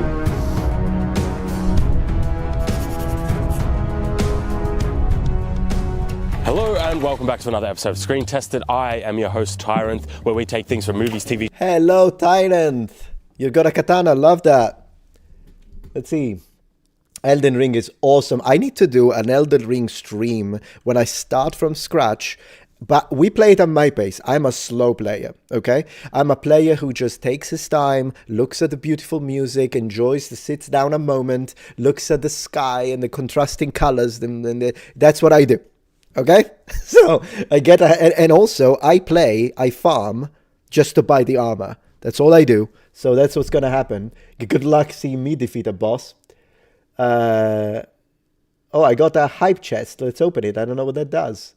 That's adorable. It's a reward. Yay. I still haven't got a clue how Twitch works, but it's very much appreciated, all the support.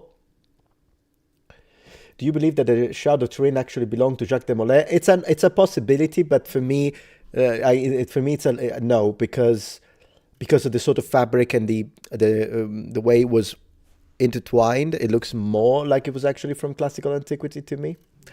Okay, let's go. Shows pop culture, try to create them in the real world and test them one-to-one from the media that they come from. And today we are finally taking a look at something from Elden Ring. Elden Ring. Quite literally one of my favorite games of all time. You see, he has taste. Tyrant has taste. What is your favorite mythology? Ancient Greek mythology probably would be my favorite. Yeah. Turkey leg, yeah. Sermaxus 101, thank you so much. Gifting 5 tier 1 subs. Man, you guys are awesome. You guys are incredible. You're going to turn me into the new Asmongold if we continue this way. It fights for number one with like Skyrim. Those two could go either or as my favorite games of all time. Anyway, we're going to be looking at one of my favorite weapons from Elden Ring, which is the Rivers of Blood. Okay, guys, I got to ask you this one. What do you think? Skyrim or Elden Ring? Which one do you vote? Let me know in chats. Let's see who wins. What's your favorite game? Thank you, Valorant, for adding a gift sub to Sir Maxus Gifts. Really appreciated that. You're always very generous. I literally memorized your name. So people are saying Skyrim, Elden Ring.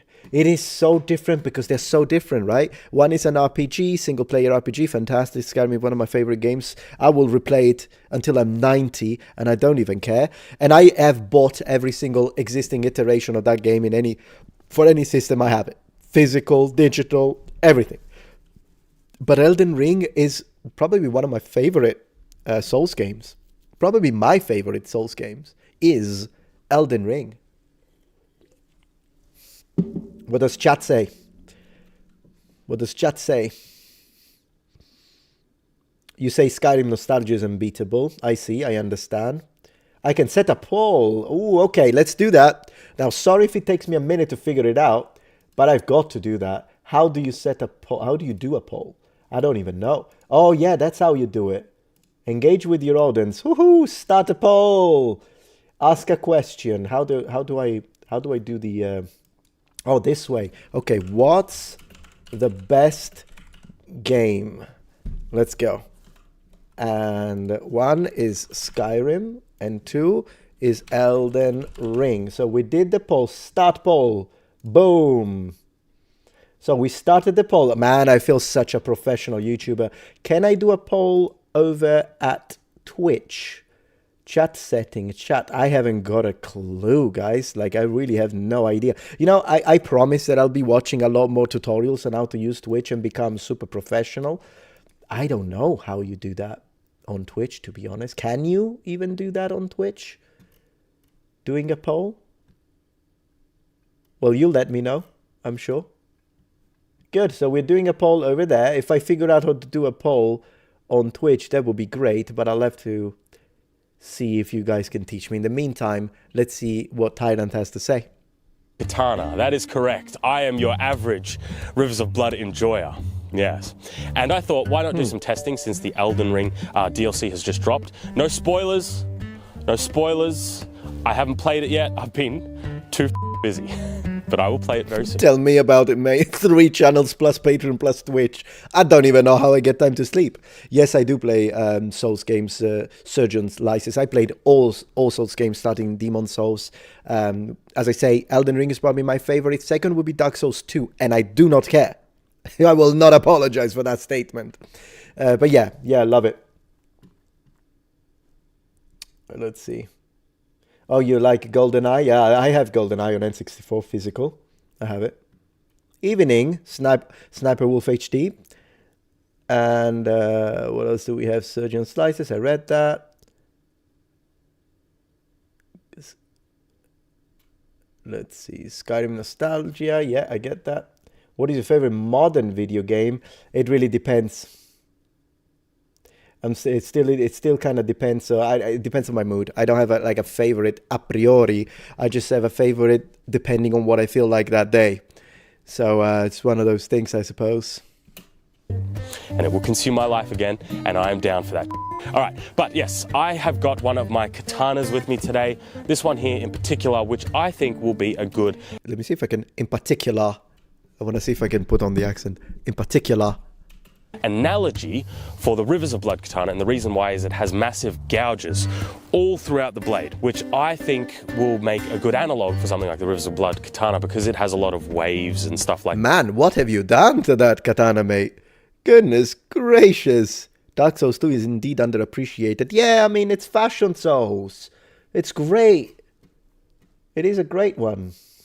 So right now, it seems like Skyrim is winning over on YouTube for the poll. But yeah, opinion on the channel Kings and Generals, Tigerstar asks. Yeah, I'll have to, that's actually a good idea for a video. I haven't watched their content in a very long time, so we'll have to see. But you know me, I'll tell you how it is. If I like them, I like them. If I don't like them, I don't like them. I actually made a React video. I was editing it earlier on. I might post it either tomorrow or the day after to Ask Shogo. So you'll get my opinion on that channel soon. That. Now, the Rivers of Blood katana, is it even a katana? It's actually quite large. It's like Tachi O katana size. It's even bigger than that, I think. We'll see how... Maybe not Dachi then? This thing cuts. Then we'll do some of the movesets of the Rivers of Blood katana, see Please. if they're any good or not.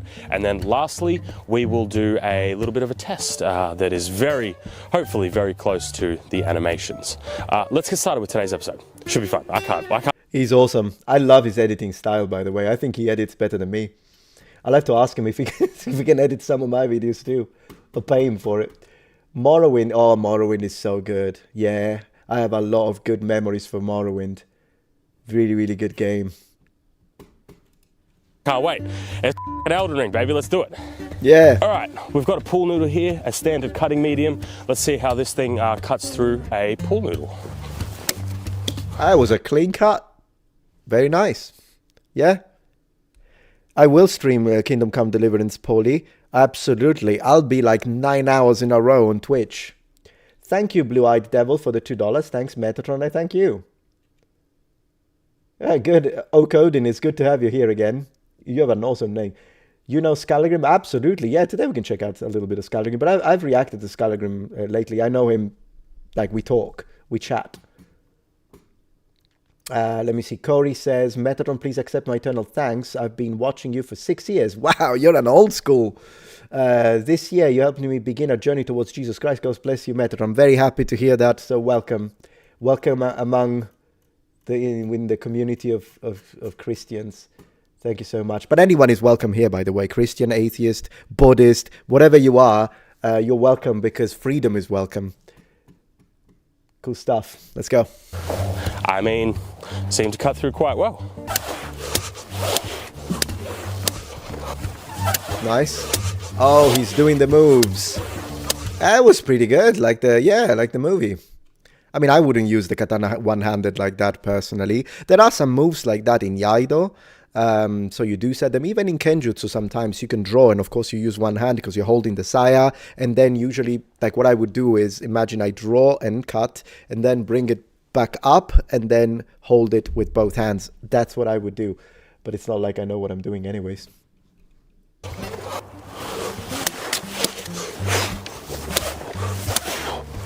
Nice.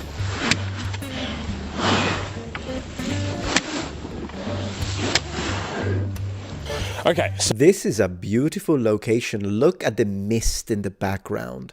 I mean, since it's a Demon Soul slash, not Demon Soul, sorry, Elden Ring thing, maybe next time you could film in the mist. That would be awesome, right? So the one criticism that I have of the special move of the Rivers of Blood is it basically starts off with 2 sweeping strikes. But then when we get to here, there's a spin. And then he doesn't... Yeah, I mean, the spin is what it is. From a gaming perspective, the fact that it starts with sweeping strikes like that could be good for crowd control, because I think you get a bit more of an aerial effect. And usually in these games, you are often surrounded by multiple enemies. In fact, wouldn't it be nice if a game actually allowed you to kind of switch between crowd controlling attacks, such as we see, for example, in Great Sword techniques explained in medieval manuscripts and illuminations also show that, which has very large movements like that, rotatory movements, because you want to control, if you're defending a bridge, for instance, you want to control an area. Or you could swap instead to attacks that are quicker, more effective, but they're better working on a line because they're better against a single opponent. I think that could be awesome. Yeah, it's a bit of a spin to win, isn't it? Yeah, it is what it is. Another one. And it seems like the spin is honestly pointless. Something that I should mention is that I removed the second rising strikes, as they were kind of redundant. Okay, so he has such a radio voice, doesn't he? Like, I could see him running a radio program. So yeah, the spin is what it is. It looks beautiful. It looks cool. And at the end of the day, I mean, it's super fantasy. I mean, it's dark fantasy, but it's still like high fantasy when it comes to Elden Ring. So I am starting to get, like, I used to get really pissed with spinning moves and pirouettes, but these days they can be made to work. It's just that usually it's never the best option. It's never the best option unless there is something, I don't know, they're already pushing you and you might as well go with the flow, I guess. I don't know. I'll have to test a few things. Thank you, The Monkey, for the donation. I love your channel. Thank you for the stream. Would you like to poll for Skyrim versus Morrowind, please? Yeah, I'll do that. That will be a hard one, I think. Yeah, because Skyrim is winning that poll. I'll give people a little longer, but then probably I'll do the next poll, sure. You say that Diablo 3 is good for switching between crowd control and other attack types. That's pretty cool to know. I remember I used to play the Crusader in Diablo 3. He was someone I really liked. Welcome to Tivon, and thanks for the, as always, thank you so much for the gifting of subs. Radiophonic, that's the word I was looking for. Thank you so much. He has a radiophonic voice. The moveset, for the most part, kind of looks like this. It's a sweeping strike. Let me see that pose again. So the moveset, for the most part, kind of looks like... Yeah, so that's one thing that I often see. Generally speaking, you'll find exception, but generally speaking, in all sorts of swordsmanship, what I would change from this is not that he's making a mistake, he's imitating the game, I imagine. And what I would see wrong with this is footwork is okay. In Kenjutsu, for instance, the fact that the front foot is sort of pointing forward and his back foot is kind of generating a bit of an L shape. That's how you stand, sort of. In Kenjutsu styles, as opposed to more modern styles sometimes. So I don't have a problem with the footwork position. His back should be straight. And I know that there is, like, for example, me and Shad a little disagree on that. Shad tends to hunch.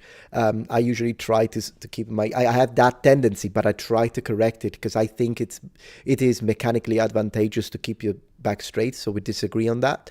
But there is a specific Japanese master, I don't remember his name, who does it on purpose. He hunches a lot. So it's not that it's necessarily wrong. It could be a stylistic choice. To me, it's just, I prefer a straight back. But if you look how he's holding the sword, there is a space of one fist between his upper hand and his lower hand, and that is absolutely correct. If his lower hand went all the way up, it would be more like you hold a baseball bat, I suppose. This is objectively better. But still, from a swordsmanship standpoint, whether it be Hima, Western, or whether it be Eastern, so like once again Kenjutsu, the Tsuka or Tsuba, so basically the guard, should be at the same height as your ear. That's a position of someone who usually is following, that you can tell they're trained at that point. Again, I'm not speaking about him. He's clearly just trying to represent the game. Yeah. Sure. So yeah, it's mostly like a critique for the game. I'm not criticizing him. He's just imitating It's the game. a sweeping strike, Right. sweeping strike, spin around, strike. Hey, he's doing it well though. And then obviously he comes in for a last downwards. It's actually quite a long moveset for the most part. Yeah, I think games, even the Witcher series, they're all about flow, I think. And so when developers create games like that, it's not that, like, historical techniques would absolutely work. They can be rendered into a game. I just think we got used to this idea of we want it to flow nicely, and that's why we go into all of these things, which, once again, for area control and crowd control can make sense with very large weapons. It's not that they are wrong necessarily, but yeah, it's just one of those things. I think we just got used to it now. I personally don't like this sort of flow, because it looks silly after a while, and the character keeps going around and round and round. It looks like a ballerina. I need quite a lot of space to do it, so... Exactly. Yeah, imagine pulling that one off if you're fighting inside a castle, or like if you're fighting inside a palace, or you're in a corridor. And those are usually the way 3D handles with that is either they make areas a little larger, or the 3D goes through the wall.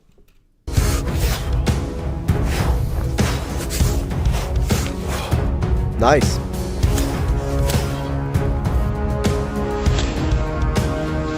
He's good at cutting.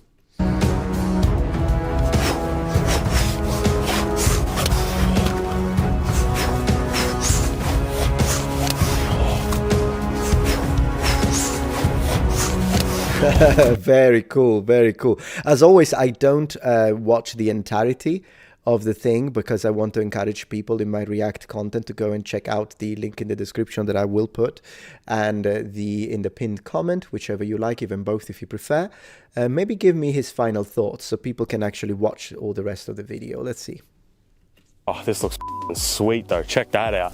So my final thoughts on the Rivers of Blood katana. Well, in the game, I love it. I am, as I said at the start, I am definitely a Rivers of Blood enjoyer. But when it comes to, you know, something analogous in the real world, the blood spread was an interesting one, because I did expect it to go further. I know we're flicking something off a blade like a liquid, right? But I genuinely expected it to be a little bit more. So when it comes to the flicking of the blade, you know how you do that move in Iaido, and you do it in a lot of Japanese martial arts, that like you imagine that you've cut your enemy. Let me put myself full screen for this.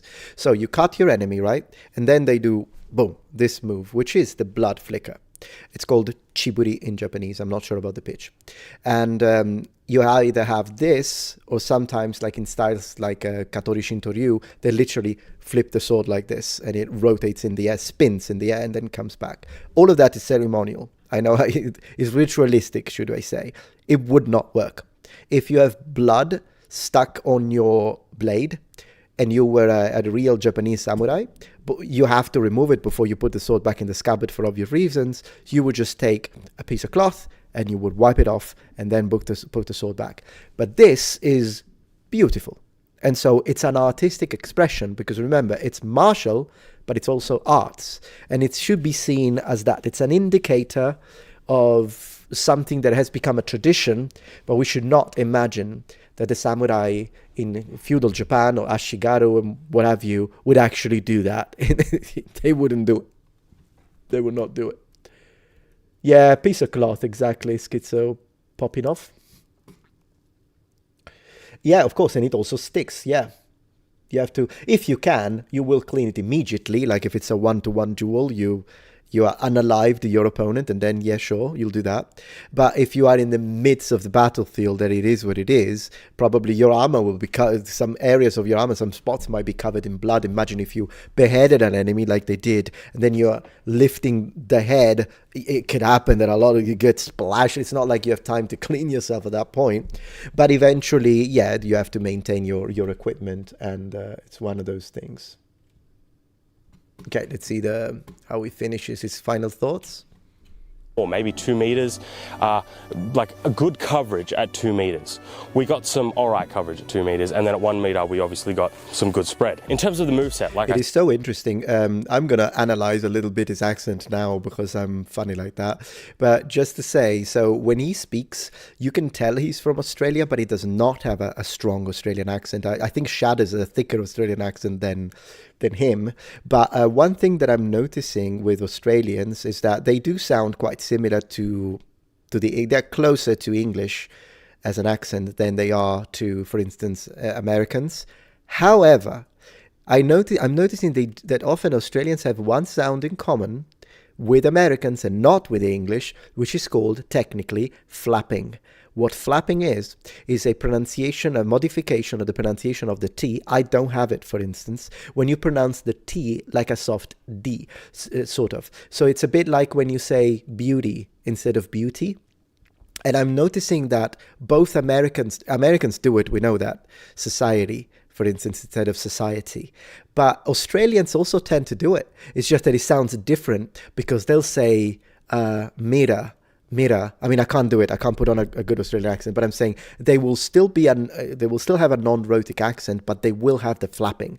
And it's so interesting because it makes it sound like a mix at that point. Just a little thing I wanted to say. I think he sounds really cool though. I said, I actually think it's pretty good, pretty solid for the most part. The only thing I'd probably change is that spin in the... Me too, mate. Extended version of the special attack. I just think having that spin there for no real reason is kind of pointless for the most part, yeah? But you could modify that spin to be not practical, but somewhat more practical. Is that how you phrase that? Anyway, let me know in the comments if you enjoyed today's episode and if you've been playing the DLC. Absolutely. I still haven't tried the DLC. Very cool though. This was awesome. And yeah, I haven't played the DLC yet, but I'm planning on doing that. Sorry, I'm just checking to see if there's got another video that I could react to a little bit. In the meantime, let me check chat. And then we could play. Well, I think when it comes to gaming, I'll play tonight. Later on. From a layman, it seems so much of Eastern martial arts is ritual. Yeah, unless you do Shadow SE1. When you look at Eastern martial arts in the sense of more modern styles, then yes. But when you look at like the way, like more like old school, so Koryu, the older styles, then there is a lot less ritualistic aspects and a lot more how many bodies can I cut down quickly in the safest way and the fastest way possible. I think that's a good way to describe anything that is considered Koryu. Yeah. It's in the Edo period that personal expression in artistic form becomes a important aspect of martial arts. Have you seen the new Sonic 3 movie? No, I haven't. Is it good? Caesare Felice, thank you very much for the donation. Hey, Metatron, did you read my super chat or did I miss you reading it? Either way, glory to Rome. Glory to Rome, my friend. Yeah, let me find that very quickly. And in fact, let me double check it on YouTube. It's called Fan Funding. It's a way for me to just see super chats very quickly so I can find them. And in fact, there are a few.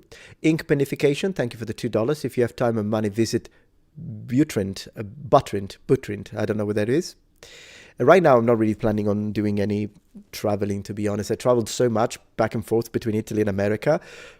I'm a little tired, to be honest. Alex, thank you for the donation. Appreciate it. I appreciate the support. Lovely pictures you've got there. I don't know if that's you and your daughter, but you look lovely. The Monkey, thank you for the $10. I love your channel. Thank you for the stream. Thank you. Would you like to do a poll? Oh, yeah.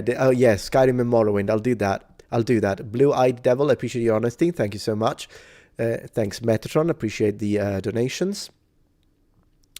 Let's see. Adam says, thanks for the support. I was wondering if you could do a video about Indiana Jones and the Great Circle. Discuss whether the game gets anything wrong about historical facts. Totally, but that would go on my third channel, Metatron's Protectorate. That's where now I do all of my gaming evaluations and when I play the games and anything has to do with gaming. Real serious, thank you for the donation. Hi, Metatron. Is there a specific film show game? Yeah, I think Stand Out for Historical Accuracy. I think I responded to that. Happy New Year, brother. Thank you, Higashi Martial Arts. Sorry for taking the time, taking my sweet time to find the super chat. K Dollar, thank you for the support. Pizza with topping unapproved by Italians is just flatbread. Therefore, pineapple is never on pizza to begin with. I guess you could look at it that way. I suppose.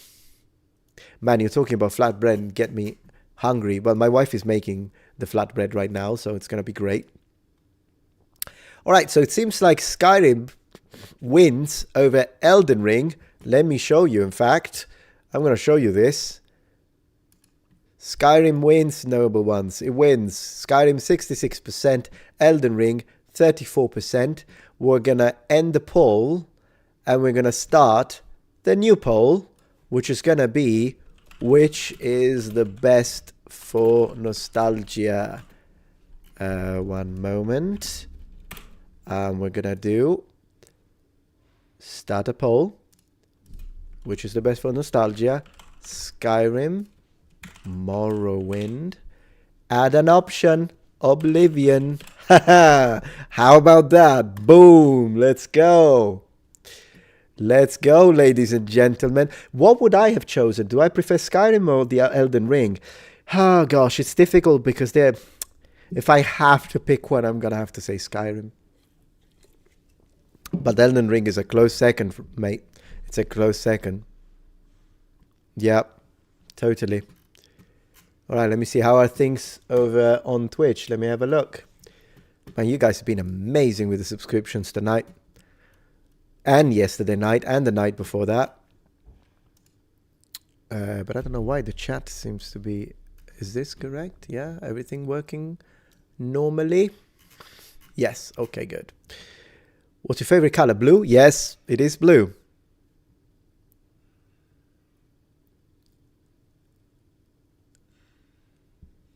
So there is an Australian joke. Let's see. If I read it the way I would read it, Dolo, I would say, I didn't come here to die. I came here yesterday. Oh, I see. Because, yeah, I think it depends on which area in Australia you're from. Some people will say day, and some will say die, I think. Yesterday, today, good day, mate, type of thing. But I think it depends on the area. I don't think every Australian does that. But yeah, pretty cool. Let's see, Geralt explicitly uses pirouettes in the books as well. Really? I've never read the book, so I have no idea. That's good to know, Sir Dude Man. Question from Dolo, can you do Fallout 1 versus Fallout 3? I'm not really into Fallout, mate. I played it a little bit, but yeah. All right, back to YouTube. I mean, I've got both, really. I'm reading both at the same time. There is an app that allows me to merge them, and I will do it at one point. Probably like tomorrow, look into it. For you is Oblivion, Maxwell? Same for me. Oblivion is my favorite. I know it might be controversial, but that's my Tuesdays. That is my Tuesday. 210 votes for the Skyrim versus Elden Ring. That's pretty cool. Appreciate that. Appreciate that. Thank you, Jamal. You wrote in Italian. Mi piacciono troppo I tuoi video. Grazie. Sono inglese ma ho imparato l'italiano con il dialetto di Roma. Well, you write it perfectly. Your Italian is perfectly written. It's an English person who picked up English with a Roman accent. It's, dialect. Fantastic. Now, whether it's a dialect or it's a regional language, it's an area of discussion that I often tackle on my second channel, Metatron's Academy. I'm starting to get confused with the channels. Okay, let me see. One moment.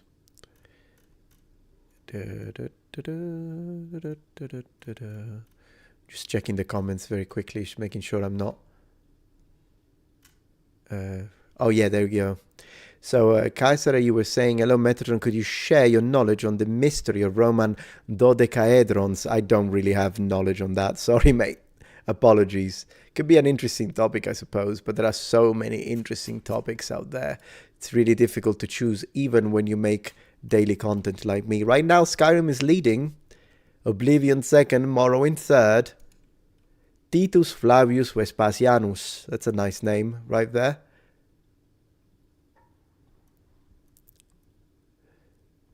You never heard of those games, Vicky? Wow, you got to do some catching up. Absolutely. I agree, John. The Australian accent, probably the closest accent in England would be the Cockney accent, but they are different. Like, they're still very different. But if you compare it to like a Mancunian accent, a Scouse accent, any American accent, then yeah, I would say Australia and Cockney are closer, which is insane if you think about it, considering the geographical differences and distance between a person from London or Kent, wherever they are now, and someone from Australia, and then, but they will sound closer, still different, but closer, as opposed to someone from London and someone from freaking Liverpool. It's like around the corner, comparatively. Yeah, Spider says your Australian accent sounded British. Well, I don't know how to put on an Australian accent. I haven't got a clue. You know an accent I really love? Kiwi. Oh, I love the Kiwi accent. I love the Kiwi accent. It's so good. When they say like tin instead of 10. Thank you, Melone, for subscribing with Prime. I really appreciate that. We got 19 subscriptions tonight. That's a lot. Your audio is slipping sync. I don't know why, Dolo. Maybe it's a problem with connection. Well, let me try and close what I'm not using. So I'm going to close my Facebook and I'm going to close my Twitter. So this way we use less bandwidth, I suppose. Hello, CognusX1. In the meantime, let me see. $100 Armor Tested. I've got to watch that. We've got to react to that. 1 second. Let me move the chat to the side very quickly. Let me put myself top right again. I've got to check this one out. A little bit.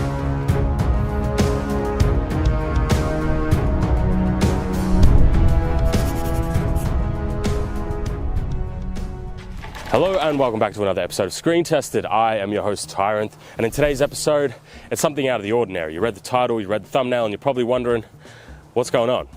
That's a good question, valid question. Well, fantastic question. Recently, I got a brand new Gambison from Steel Mastery, and this thing is absolutely incredible. Let me try and say it how he said it, because I would say Gambison. How did he say it? Got a brand new Gambison from Gambison, Gambison, Gambison, Gambison, Gambison, Gambison, Gambison. I don't know. Steel Mastery. Yeah. And this thing is absolutely incredible. But it's got me thinking about my previous Gambison, the one that I wore for 2 years, doing a whole bunch of really, really dangerous, dumb stuff. Yeah, it's good that you look better with the longer hair, mate. You should keep on lengthening it. Deadly. Triple D. I call it the triple D. Dangerous, deadly, and dumb. Yeah. So I thought, why not put my Gambison, my actual Gambison. Now this is not Gambison. The actual Gambison. My exact one that I was wearing. It's a brand new one, which means it should be in better quality than mine. We're going to put this to the test, and we're going to see, was I right to put my faith in it to protect me? Probably not. That thing looks thin, mate. That thing looks thin. Flynn says, you're just hearing us wrong. We're saying 10, and your ears betray you into hearing tin. Oh, you mean with the Kiwi accent? I heard this guy. I really like him. He is a YouTuber, of course. And then he was saying, instead of edit, I would say edit. I swear the guy was saying eat it. I swear that's how he was saying it. And I will say it in front of a court of law. Gambison, let's go. Really, really, really hope I was right to put my faith in it. But I have an assortment of wacky and cool weapons over here, a little bit of an arsenal. As always, we skip around. Let's try the knife. Let's go. Let's go. So let's start simple, start out small. So this is a piece of metal, a knife, a sword, what have you, and it has just broken off. A shiv. How did that happen? How did that even happen? Let's start with some lighter ones. Yeah. That one, that already was a bit, yeah. Ooh, that one cut a lot deeper than I thought it would. But didn't go through. we didn't get through. I wonder how many layers. Also, it would have been nice, Tyrant, if you tell us the material. That'd be lovely if you could do that next time, please. Please. The last layer, only the first 2 layers. Go. Now this is a sharp knife, I should mention. Boom. Well, I don't know if the music is copyrighted. I don't think so, but let's go. Still the music. Boom. Probably not. That Yeah? didn't get through. Huh. Oh, come on. That went through. Yeah? That didn't get through. Huh. Boom. Huh. Well, it seems like it's working well. Thunderbolt. I don't know what that is. Iron sword. Bow. We've got to see the bow. Man, this thing is getting cut. $100. It's only 50 pounds, which is like super lightweight for me. But like it was cheap, so I didn't mind. And this draw weight was pretty close to what was being shot at me. I do have different tips. Yeah, you guys are insane with that stuff. When you guys, oh yeah, shoot me. I'll cut the arrow in the air. Though I will get some close-ups of that so you can see the difference between them. Let's try all of them and let's see what type of damage we can inflict on the Gambison. Tony is Gambison. flipped around, so he's got his back exposed, his bare back. It's going to take some. Tony? You call him Tony? All right, Tony. Going to take some back shots. I'm never going to stop making that joke. But let's get to it. I really hope the Gambison can actually hold up against these. I don't think it can. Highly doubt it though. So I'm just going to fire a bunch of shots first and maybe you're going to shoot them. see what happens. Let's go. Yep. Oh yeah, he hit the same spot. That's almost. Well, oh, that's awesome. He hit the shaft of the previous arrow. How did he do that? What were the mathematical chances?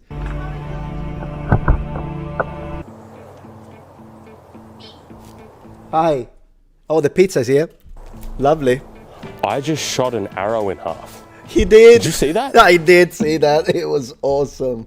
Man, Tyrant. That was good. Oh, thank you so much for the pizza. We got pizza, lads. It's really good. Technically, it's flatbread. Flatbread, sorry, technically. I mean, she's correct. It was pedantic. I loved it. Yeah, actually. No, did you see what I did? No, what did you do? Actually. I see with the... It's great. And I brought you this in case you didn't have it. Thank you. I have it, but it's fine. Yeah, that's good. need to Yeah. get different Fueling ones. myself with Dr. Pepper diet. Apparently. Thank yeah, you. let me know if you need any more. Yeah, sure. Thank you. Thank you very much. It's Appreciate really it. good. I actually had a piece. It's very good. You should have had more. Do you want more? No, I've already eaten. Okay, thank you. Yeah, of course. Appreciate it. All right, pizza time. Put pineapple on it. Never in a million years would I do that. Slice it is since it's not pizza and only flatbread, still not going to do it. Let's go, Robin Hood. Robin Hood Loxley. Let's go.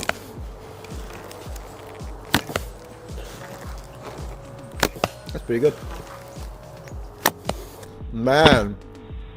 I'm not sure. I think this is what happened. I'll have to check in the editing. I think I cut an arrow in half with another arrow. That's just something I'll figure out in post. Anyway. You are the man. All of these, like look at that tip though. This is the tip we're dealing with. That is gnarly. So that one went all the way through as expected. I like the word gnarly. Same tip, dangerous ass tip. Now that one was a lot smoother, but I think I hit the core, that's why. So this is all expected. The reason why I did this first is a control because that was full draw. Now what I'm gonna do is a little bit of a softer draw. So we'll see what happens when I'm not drawing it to its full extent. Before I continue, if you wanna... Now, of course, historical archers were always told to draw at full length, always. So maybe this will be a situation where the archer panicked because the enemy's too close and so they shoot.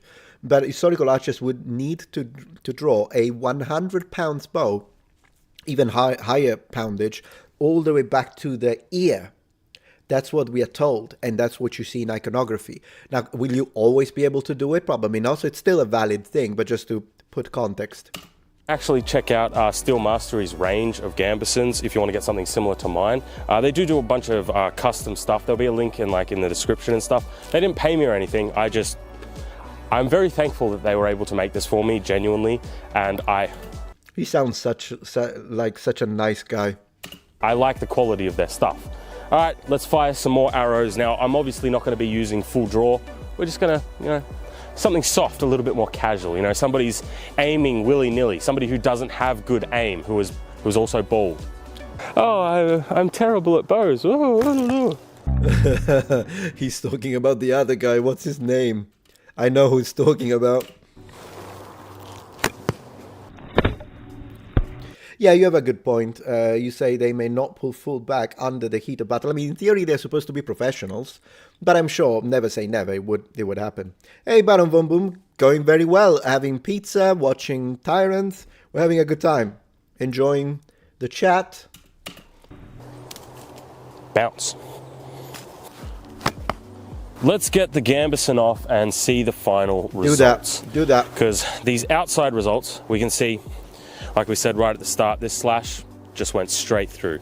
However, all these other slashes here didn't actually make it through the final layer. So all of this actually was survivable. It was just this massive one that got through. Then when it comes to a lot of these little pokey ones, truth be told, we did get through very slightly on a whole bunch of the little ones, but not enough to actually cause serious damage, I would say. Then when we get over to this side, this is where we had Arlong's sword really make its impacts. Yeah.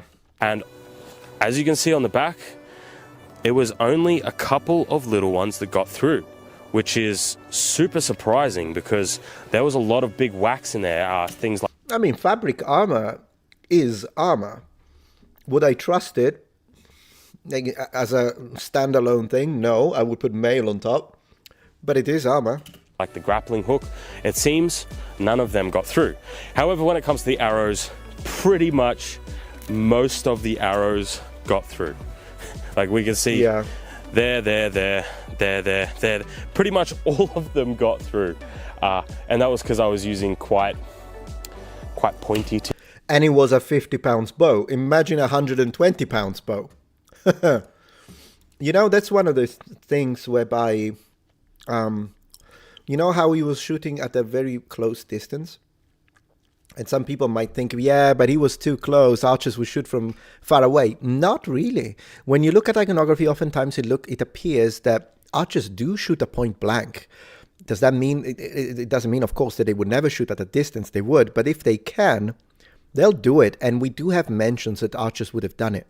Archers in the medieval period, of course, were not trying to pierce your armor. They would usually try to get you, maybe if your visor is up, they'll get you in the face, and they will do it. It happened with Henry V, an archer from a real distance, in fact, when the English, that section of the English, they're all English, but I'm saying that section of the English, they thought they were safe. They were not. So, yeah, they're basically snipers. They can snipe you down from a distance, but they will shoot you point blank. And it did happen in the midst and chaos and havoc of a medieval battle. Hey, Augusto. Yeah, I do have Twitch as well. Thank you for joining. But yeah, so, where is he? Very cool. Tips. Thank you, Tyrant. Fantastic. Oh, why am I not subscribed? Did I get unsubscribed from the system? Very likely. But anyways, if I wasn't subscribed, I'm subscribed now. Awesome video. That was really fun to watch. Really, really cool. All right, let's see how the chat is doing.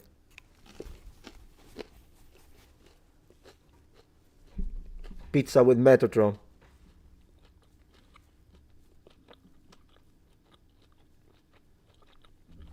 £160, yeah. Bow, absolutely. It's true, you can tell in the way their skeleton adapted.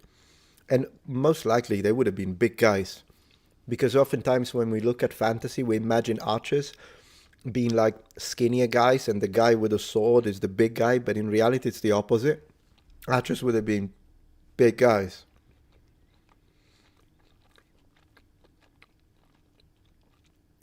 He made a lightsaber video too. I'm watching it after this. You should do that, Sophia. He's really cool.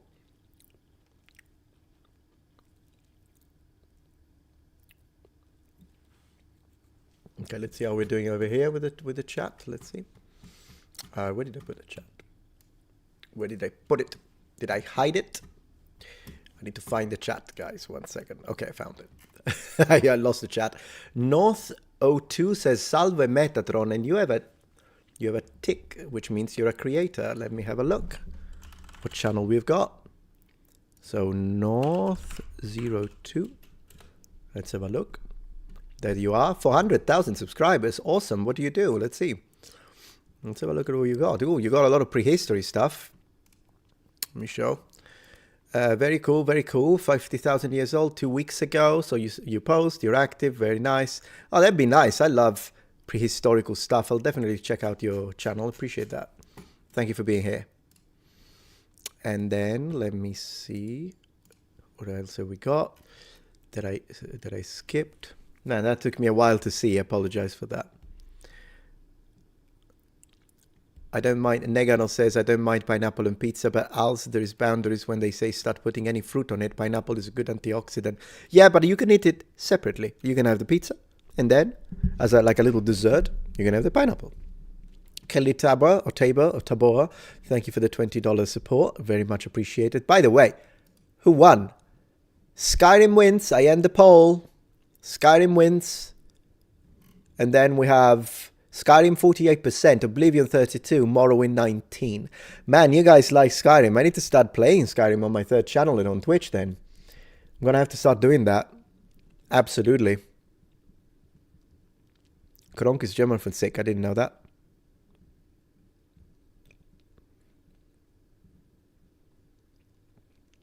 Duraken says, I don't mind fruit on pizza. It's the veggies. Well, it's okay. Nobody's perfect.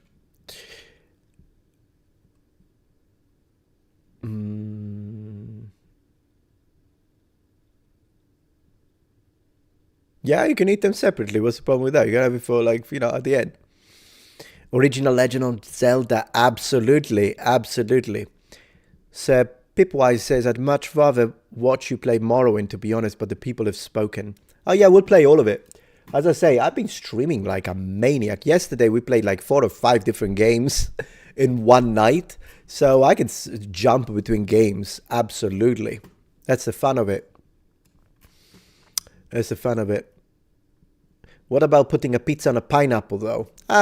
Maybe. Maybe. You could use it as a plate at that point. Zelda poll. We should do a Zelda poll. But what are we comparing it with? Morrowind had sensational writing, Brad. You're right, Freeman. And also, I liked the fact that it looked so weird. Like, Skyrim is and Oblivion, they're gorgeous games in their own merit. But Morrowind was the most, like, mind-blowing with, like, instead of a tree, you've got a forest of giant mushrooms, and then the creatures that you use to ride in order to move as transportation that look like these, I don't remember what they're called now, it's been too many years, but these monsters with the very thin legs that they're used as. It's just, Morrowind is you really feel like you are in a completely different reality. Whereas when you play Skyrim or Oblivion, it gives you the idea that you are in the past, if you know what I mean. So yeah, it has it's a fascinating game. Stilt Striders, yeah, Robert, that was a genius idea. Genghis or Alexander, who's the GOAT? I'm gonna go for Alexander, but thank you for the support, Steve. Mecon Berlin, thank you for the donation. Metatron just watched your old the Bello Gallico video. Any chance we could relaunch this project? Oh, I remember the one that I was reading Latin, and then I was, yeah, it's actually something I'd like to do, sure. I had completely forgotten about it. It'd be nice to do.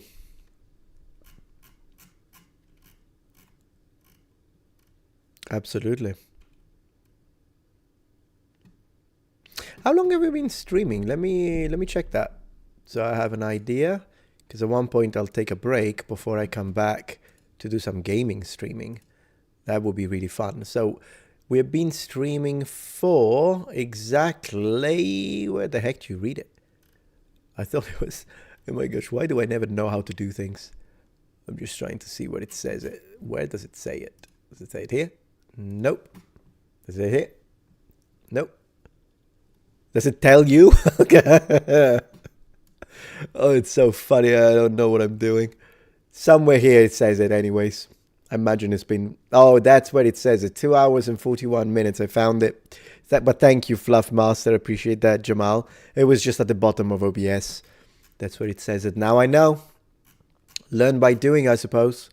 John Shepherd, thank you for the donation. I like char-grilled pineapple on a cheeseburger. Maybe.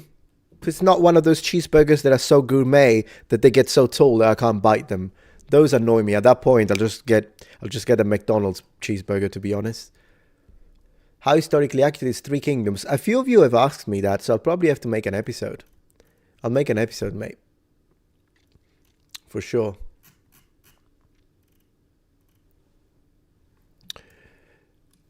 Yeah. Thank you, Rofure, for telling me 2 hours and 40 minutes as well. First time chat. Appreciate that. Have you ever compiled a list of your favorite games? If not, I'd be interested to hear your list. That's a fantastic idea for a video for the third channel, Metatron's Protectorate. I'll do it. A list of favorite games. It's going to take some time. It's going to be long. Good old games. Yeah, I have good old games. GOG, absolutely. Why? What's wrong with that? It's great. It's great service. Oh, you say GOG overstreams so very much. If you're into retro, then I would say yes. GOG's probably preferable over Steam. They have good deals. You can literally... I've bought games on good old games for like cents. Like 3 cents for a game, 8 cents for another game, 25 cents for another game. So like at the end I was spending $3 and I bought like 11 games. But of course, if you're into the modern stuff, then probably Steam is better for you. It depends on your personal preference. I'm a massive fan of good old games, 100%. I think I want to make kind of a little tutorial for people where they can download games for free. And most importantly, like good old games, and show them because a lot of people would get a kick out of playing the old games, but they don't know how to do emulation. So they don't know good old games exists. I didn't know good old games existed up until like 3 years ago, and I would have loved it if I had known like 7 years ago or whatever, what have you.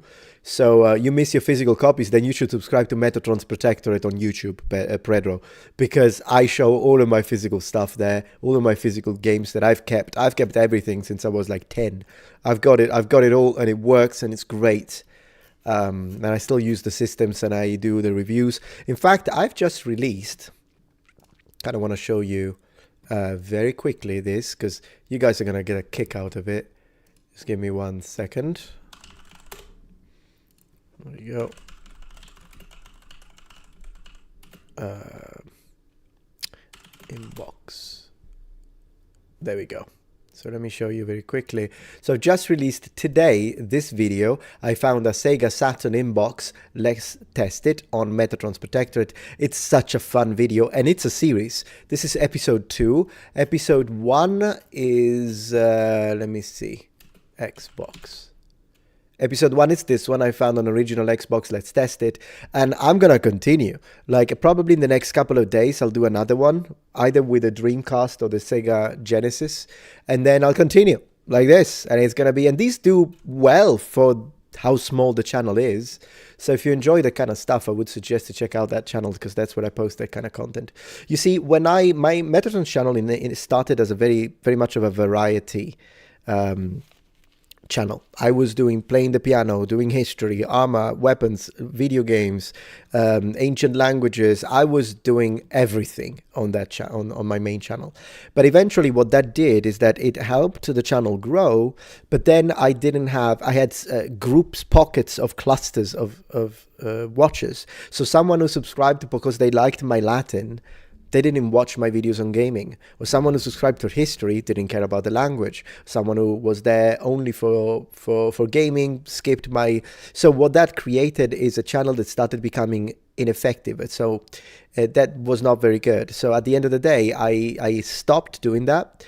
And so now my main channel is mostly about civilization, history, and it's still more of a variety channel than my other channels, because I will do a video like the one today where I was just reading an article and laughing about Mars, because it's more like, it's my original channel. So I like to literally broadcast myself, whatever interests me, but in general it's more about civilization and history.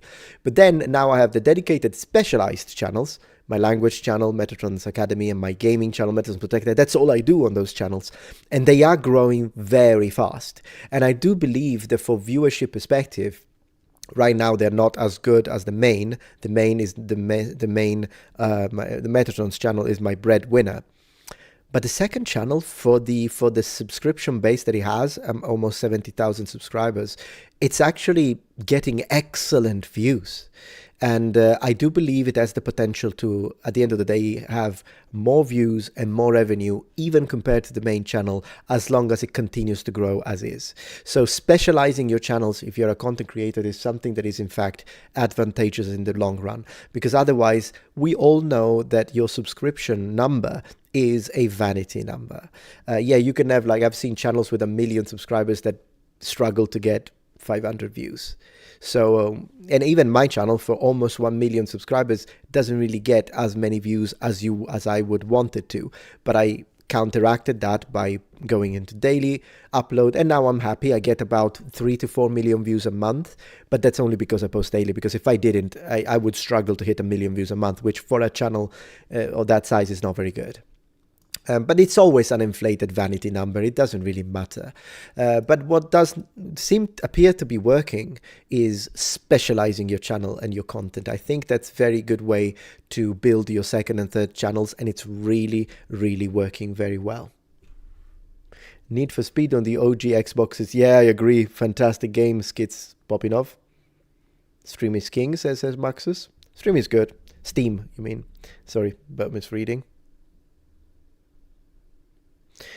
Dolo says, in what language did you propose to your then girlfriend?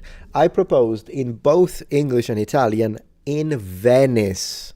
I'm a man with style and class. So yeah, I did use both Italian and English because I knew she would have enjoyed that. I mean, what woman wouldn't? Cool stuff. So anyways, I think we are close to a 3-hour stream almost. So I think we're going to call it a day for now. But I really appreciate you guys coming here. And do remember that for those of you who are following me on Twitch, I will go live again tonight. Maybe in, let's see, over here it's 8, 9, 10, it's around 11-ish. 11 p.m. So in 3 hours time, I'll go live again on Twitch and I'll be playing some games, unless I'm too tired. Then if I don't do it, it means I was tired, and then I'll do it tomorrow. But you know, I still feel like I can do. I had some pizzas, I'm good. So I'll get back. Absolutely. We'll do some gaming tonight again. And then apart from that, thank you so much for everyone on YouTube, on Twitch, for all your support. You've been fantastic as always. Thank you for all the super chats. In fact, there is one here. Decanned £2. Let's see the Commodore 64. Oh, go to Protectorate. I show it and I'll play it. I'll make some dedicated videos soon over there. And Octawis in Brazil, we have Stroganoff pizza and Nutella sushi. Oh my gosh, Nutella sushi. No, thank you. We could ruin German food and provoke World War III, but German food is already ruined. It's funny. Oh gosh, but I love Brazilians. You guys are awesome. And stream the Commodore 64, says Decant. I'll have to figure out how to do it. I don't know how to stream that, but I'll figure it out. I'll figure out a way to stream old school stuff. But thank you so much, number ones, for all the subscriptions, super chat, generosity. I'm gonna go spend some time with the wife. We'll always watch a TV series episode sometimes in the evening together. It's always kind of something we always do. It's good fun. And I'll film it with your phone. I'll probably try that. It's a good idea. But thank you so much for joining the stream. And I will be seeing you later on if you're on Twitch, or I'll see you tomorrow. Thank you so much for subscribing with your Prime, Rofura. I'll catch you later. Very much appreciated. All right, guys. Thank you so much for stopping by, spending time with me. Good night. See you later. Okay, I stopped Twitch. You're still on YouTube, but I'm gonna stop it in 3, 2, 1.